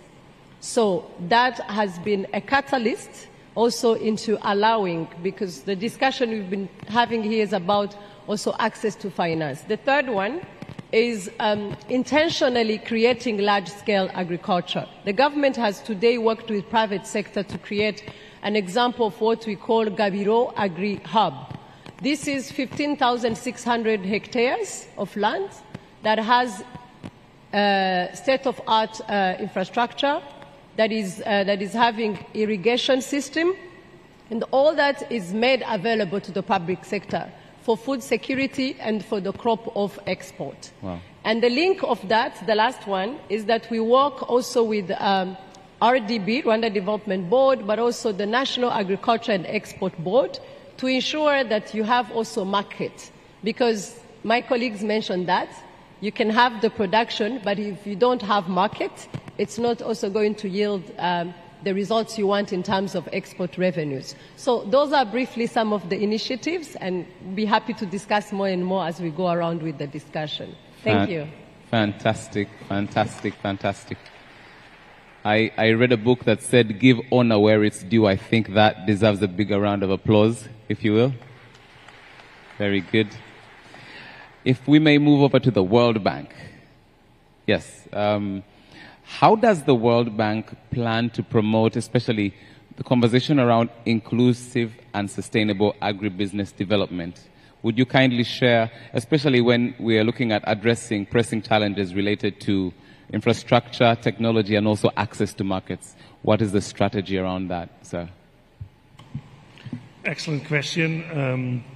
And I think, agribusiness, agro-processing in Africa, we think is a huge opportunity. We have done some analytics that actually show that the estimated value added of agri-processing, so post-harvest value addition in Africa in 2030 would be around $1 trillion, driven by population growth, urbanization, and income growth.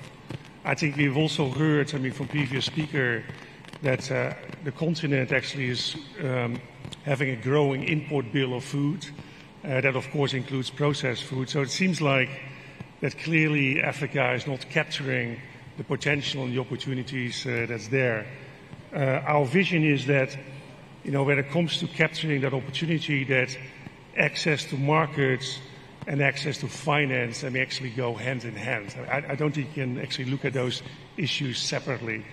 Now, we're trying to deal with that to various kind of interventions and support. We have a kind of a menu there so that we can tailor also what is needed in according with specific country conditions. Of course, one is, and I think you've heard all those speakers talking about it as well, ensuring an enabling policy environment for the private sector that come in. Now, that sounds very abstract, but in real terms, it means, okay, looking at competition policy, is there actually space for the private sector to come in, or is that space taken up by the state-owned enterprises? The cost of doing business, for instance, the regulatory regime of input markets, it's quite difficult for the private sector to introduce new fertilizers and seeds in some of the input markets in African countries. The risk associated with making investments, so for instance, access to land, to make investments. So through our development policy, operations, and P4R's program for results, we're actually engaging with the government to ensure enabling policy environment. So that's one item on the menu. A second item is, of course, and it was also mentioned, the ensuring infrastructure and logistics. So think about agri-clusters, agri-processing zones, where government supports, the infrastructure, the water, the electricity, the transport, in return with anchor investors that commit to invest in processing capacity that actually generates value added and generates employment. One can think about those public-private compacts, that you want to move forward. Of course, many of the agribusiness in Africa are small and medium enterprises, so how can you actually tailor some interventions particularly to those? In that respect, the bank has quite some experience in we call it productive alliances, where we actually bring and I think it was also mentioned by a previous speaker, where we bring producer organizations and link them up with buyers to offtake agreements, and we provide the seed money for those agreements to work. We think, that those offtake agreements and those productive alliances are very, very attractive because actually it resolves multiple constraints in simultaneous fashion. Smallholder farmers, small and medium enterprises, they face many, many constraints. And very often when you resolve one constraint, something else quickly becomes the binding constraint. So arrangements where you can resolve multiple solutions in simultaneous fashion can really, really generate impact. For instance, the offtake agreements provide access to markets. The offtake agreements provide access to technical assistance to farmers to produce the quality. The offtake agreements can be collateral for financing. And the offtake agreements, provide, very often the off-takers actually provide access to inputs. So those are just 3 examples. I have a few more, and I hope I have an opportunity to come back later in the conversation. Thank you very much. Thank you so much. A round of applause, please. If I may, this one is for Mr. Mohammed, and it's going to be anchored. I'm tempted to stay in the present, but let me jump to the future, especially around the question of vision. How do you envision the evolution of agro-processing and agro-industrialization over the next decade, 10 years? So let me start by giving you a small story. I have signed the Giving Pledge. The Giving Pledge is an initiative by Bill Gates, Melinda, and Warren Buffett for philanthropists across the world to do philanthropy. So we have conferences every year, and the time we met was the time when there was Ukraine-Russia war. And people talked about ocean, environment issues, but I was talking to them about food security. Now, let me give you a little bit of a thought. You look at Africa, the GDP of Africa is about 3.2 trillion.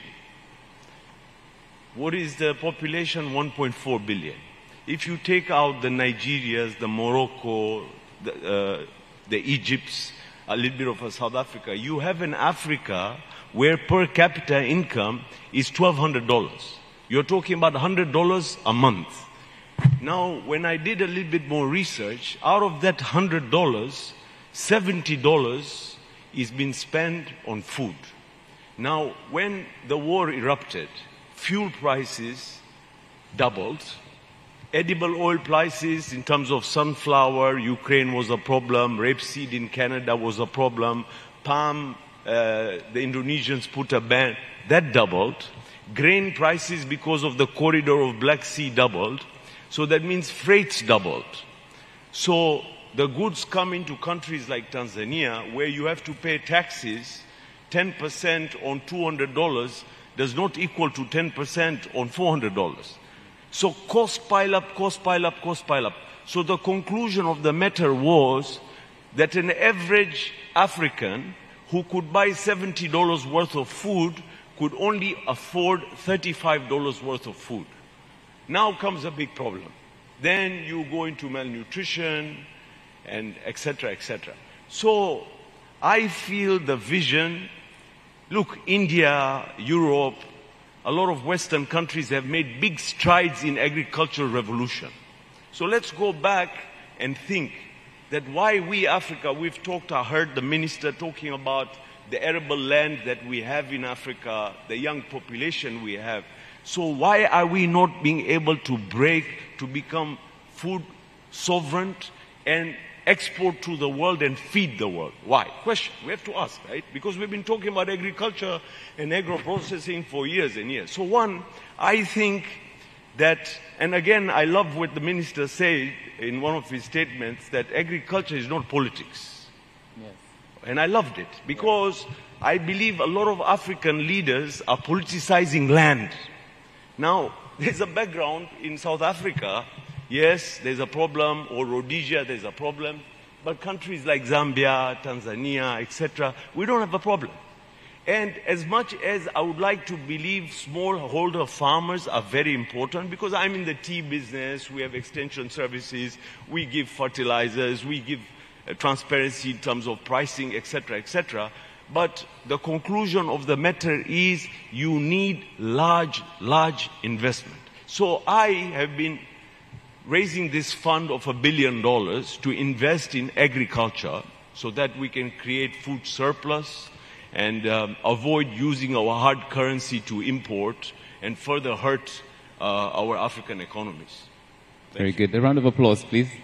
Thank you so much, Mr. Mohamed.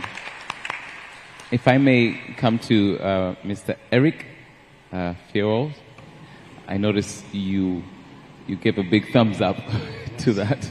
First, let me ask you to share your comment, your reaction to that, and then I'll come to this question. Well, Syngenta's goal is to bring our global capabilities in seeds, crop protection, crop nutrition, and agronomy to African farmers, to help lift up African farmers. And I want to tell you a story from the last 2 days. In my long career, 42 years, the last 2 days were among the most exciting I've ever had around lifting up smallholder farmers to be medium and larger farmers, and to see firsthand how collaboration between governments, input providers, downstream, can come together to make a huge difference. And the story I'll tell you is about Wilmar's rice milling facility in Morogoro. So I visited it Sunday for the first time. I met with Vinod Kumar, who runs the facility, and Santosh Pillai, who runs Wilmar for all of Africa. They have built a world-class rice milling facility here in Tanzania that's processing 100,000 tons per year and will ramp up to 300,000 tons per year. That's real scale. Now, their goal was to source from Tanzanian farmers, local farmers, let them scale up so that they can supply high quality, high productivity rice that they can use here locally. So we have something called MAP centers in other countries, Modern Agriculture Platform, where we bring together agronomists and product knowledge capability to serve the farmers to help lift them up. For the last 2 years, Wilmar and Syngenta have been working together, also supported by Yara for fertilizer. And yesterday we saw the smallholder farmers, hundreds of them in this area, went from 4 tons per hectare to 8 tons per hectare. Fantastic. By collaborating with the government for better seed, the right fertilizer, the right crop protection products, and the right agronomic advice. The better news is not only did they double their yields, but they increased the quality. So Wilmar pays more for the rice. And I saw it on the farmers' faces, their joy to be able to bring high quality, high yielding rice and get paid cash so that they can go and reinvest in their farms to grow their farms.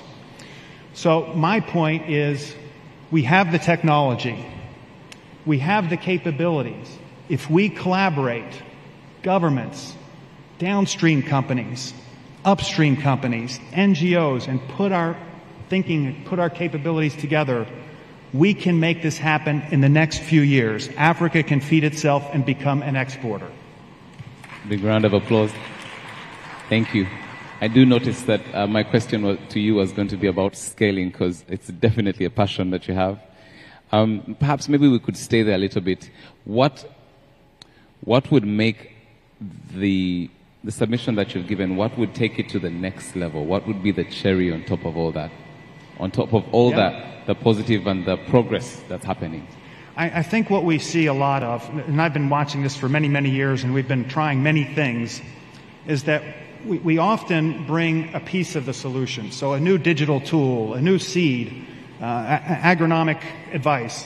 We bring pieces of the tool to farmers, but not solutions. When we bring, it just dawned on me yesterday that when we bring the full solution to farmers, and you can only do that by collaborating. No company has all the capability. But when you collaborate and you bring the right tools together and you go to the farmer with, here are the seeds you should use. Here's the crop nutrition you should use. Here's the protocols. And we'll follow with you in case there are problems. Then the magic happens. And it doesn't take new technologies 5 years from now. I mean, of course, better infrastructure, better trade rules. There are things we can do to enhance it, but we can do it today. So it's about taking examples like what Wilmar's doing and doing it more, scaling it up now, scaling it rapidly. Mr. Martin, I noticed you could agree extensively. Would you share your thoughts on that? I noticed you were agreeing very vigorously. What's your thought on that? Yes. Oh, sorry, you can't quite. My question is, I did notice from your body language that you are really agreeing with what Mr. Fairwald was saying. Would you want to add to that? No, what I heard was basically confirming what I said earlier about the nature of productive alliances. Yes. I mean, smallholder farmers face multiple constraints. Very often what we do is, okay, what's the priority? We do priority setting, and then we come in with one single solution to one of those constraints. So when you have arrangements that actually resolve multiple constraints simultaneously, that is getting the impact, and I think that was a great example. Yeah. Very good. Thank you so much. I come to Dr. Donnell now, if you will. What's the vision that is there when it comes to the role in providing financial support and technical assistance to especially the smallholder farmers? What does that look like when you're thinking about rural entrepreneurs, and what innovative strategies or projects are you currently engaged in that support that purpose? Thanks. So at EFAB, we very much focus solely on smallholder farmers and small rural entrepreneurs. And I don't think the debate should be, is it big or is it small? It's both. Africa, whether we like it or not, most farmers are smallholder farmers. Africa's development, socio-economic, will be dependent on smallholder farmers, rural communities. But it also needs those big commercial investors as well. I think the real sweet spot is when you can integrate those two models and bring them closer together. So when you can use large commercial farmers to support smaller farmers to aggregate to increase thing there. So we focus on the smaller ones, not just to benefit, but also to drive economic development in this side of things. And we've got about 45 years experience as our sole purpose is investing in rural areas and rural side of things. So kind of what does it look like? So I would say primarily we're an investor, but if you're looking at smallholders and small rural enterprises, as we heard from Martin, it's much, much more than just money. Often they don't have the capabilities, they don't have some of the technologies, but smallholder farmers need to get organized. So yes, we invest in the markets, we invest in the value chains that can really include smallholders into that process, be it production, processing, but it's also about being a partner rather than just an investor. So how do you actually strengthen the organizations? How do you strengthen their capabilities? How do you bring them to the table? So the other side of what we do, which is the softer side, is, for example, helping them to build the organizations. We have a Farmers Forum initiative. So genuinely listening to the small farmers, because there are many, many areas to invest in, but there's often a key one which is constraining the smallholders. And it may well be in one area, it may be access to finance, it may be something else somewhere else. So having that sort of a lens, I think, is really important, and to get them at the table. And for EFAD, the majority of our investments are through and with governments. But we can now invest directly with the private sector as a complementary set of investments. And that's a real area of expansion for us, because there's a lot we can do with governments, but there's a lot we can do directly with the private sector. And we tend to try and take a niche of those really small rural financial services, rural aggregators, processors that we've probably been working with our projects, but they're not getting the investment from the sector to expand. So we look in there and we try and get them bigger and better and take those risks so that they then do become much more attractive to commercial banks. And that's something we're going to do more and more as we move forward. And maybe lastly, coming back to the issue that I said at the beginning, climate change is here and now, and it's really affecting smallholders. I mean, I was just out at Lake Victoria in the last few days. You go to Mwanza, you look how dry it is. The rains have really, I wouldn't say failed, but they haven't really delivered there. I was looking at just these miles and miles of dry paddy fields, which are reliant on rain-fed agriculture, and yet you've got Lake Victoria sitting right next to you. You know, it just seems incredible that we've got a whole system reliant on rain-fed agriculture that we know is more and more unreliable, yet we're not got the irrigation and the access to those to really get things going. So that's the sort of thing. We also need to think about climate in these investments. Very good. I'd like to just a moment, please. Ms. Nelly, I noticed you were nodding when it came to systems and processes in terms of we have a lake, but we are dealing with this. It doesn't seem to make sense. What do you find is the situation that leads to that kind of, we have a lake, we could be solving big problems when it comes to irrigation, but somehow we are not. What is the impediment in the between there? Oh, sorry, you may not be hearing me well. So my question is, yes, please. Oh, you didn't. So I should have said the full name, Ms. Nelly Mukazere. Okay. Yes, No, I apologize. Well, I would think it echoes what other speakers have said, is to sit and do an integrated model and really look at the solutions in a combined effort. And I will speak again of a practical example. When government with private sector, we started the Gabiro Agribusiness Hub. That was one of a way of trying to see how about we make sure we have the right infrastructure, irrigation system is working. It requires government participation, but also private sector. We look at the seeds. We work with companies that are going to bring the right seed, as the other speaker mentioned, seeds that are going to give the right yield, the quality, but also quantity. Because if you're speaking of food security plus exportation, you also need numbers. You need quantity. How do we make sure that we incentivize people who are going to do that? Investors you're attracting, but also access to finance to growers, because you don't want also to make it accessible to only external investment. You want the farmers, the people who own those lands, who are in that place, to be the first beneficiaries. So I think why would it not work is that sometimes we approach it in silos. You do one thing, you lack the combination, and then it will fail, because every step feeds in the other one at the end of the day. So honestly, if there's no combination of that political will involving the farmers, the people who are beneficiaries, enable them to do, but also think of the bigger impact. Who do you need? What technology? What investment? We are seeing that it's working when you look at it in an integrated way. It doesn't take decades, as the other speaker mentioned. 1 year, 2 years, you can see the change. Thank you. Mr. Eric? Yeah, so it's very important that the governments work with private enterprise to put in better irrigation systems across Africa. But we shouldn't just rely on irrigation. Regenerative agriculture practices, and we were with another partner, to quick story this morning, Ag Venture in Kenya, who farms about 35,000 hectares with their partners. They practice regenerative agriculture, and they have for a number of years. No-till, crop rotations, and other practices to leave the soil healthy soils. So even in drought years, which have been very bad in Kenya in the last few years, their farms have gotten much higher yields than adjacent farms not using regenerative practices.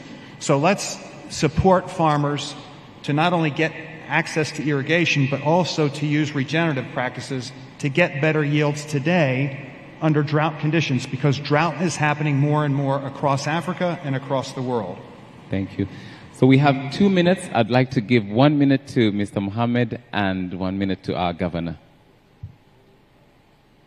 To talk about agro-processing, but just on the agri side, you know, if we need to have good framework agreements. Today, you look at an example of sugar in Africa. Sugar in Africa is prospered. Sugar in Tanzania is prospered. Why? Because when to import sugar is controlled, how much to import is controlled. After that, there's crazy amount of taxes. So basically, sugar is like drugs, doing drugs business. You can't bring it in. So if today someone is going to go and invest $1 billion and say, I'm going to replace 5 million tons of wheat, today the duty on wheat is 10%. They say, so it's a chicken and egg situation. So you come to 200,000 tons, I will increase to 20%. You come to 500,000 tons, I'll increase to 25%. So there has to be a framework agreement. And one more point, sorry. Without agro-processing, agri is meaningless. Now I want to ask one question. Today this country produces cotton, and we are probably the third largest cotton producers. How come we only have 3 textile mills? So what is happening? We are ginning the cotton. The cotton is going to China. They spin, they weave, they mercerize, they dye, they print, they knit the garment. They send it back to us. There are crazy taxes here protecting us, yet we cannot compete. So it's a paradox. So unless and when the policies are not going to be set correct on the agro-processing side, we'll continue to talk about cocoa and Ghana and chocolates and Switzerland and what our farmers are getting, etc., etc. Thank you so much, Mr. Mohamed. And lastly, thank you, yes. And lastly, Honorable Emmanuel Mpawe, what would be your parting shot, sir? Thank you very much, moderator.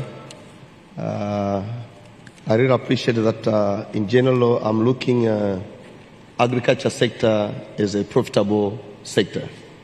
But now for us as financial institutions, including others at different levels, I believe what is needed is to have in place a bankable projects that will be submitted to these financial institutions, get more resources, and provided that the entire sector is profitable, I believe they'll get more resources and continue to implement their interventions and enable our economy to grow.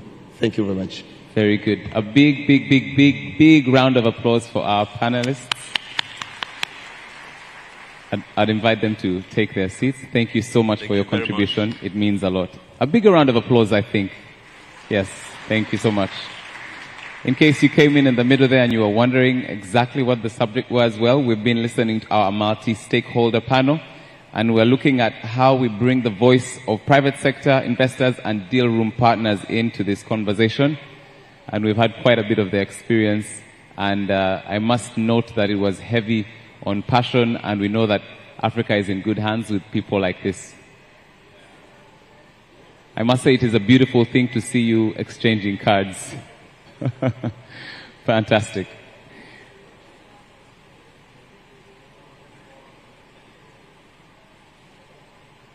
Thank you, sir.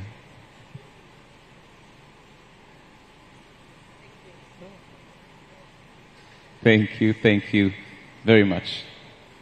And now we'd like to invite for our closing remarks Deputy Administrator, United States Agency for International Development. And when I say her name, kindly give a big round of applause. Miss Isabel Coleman.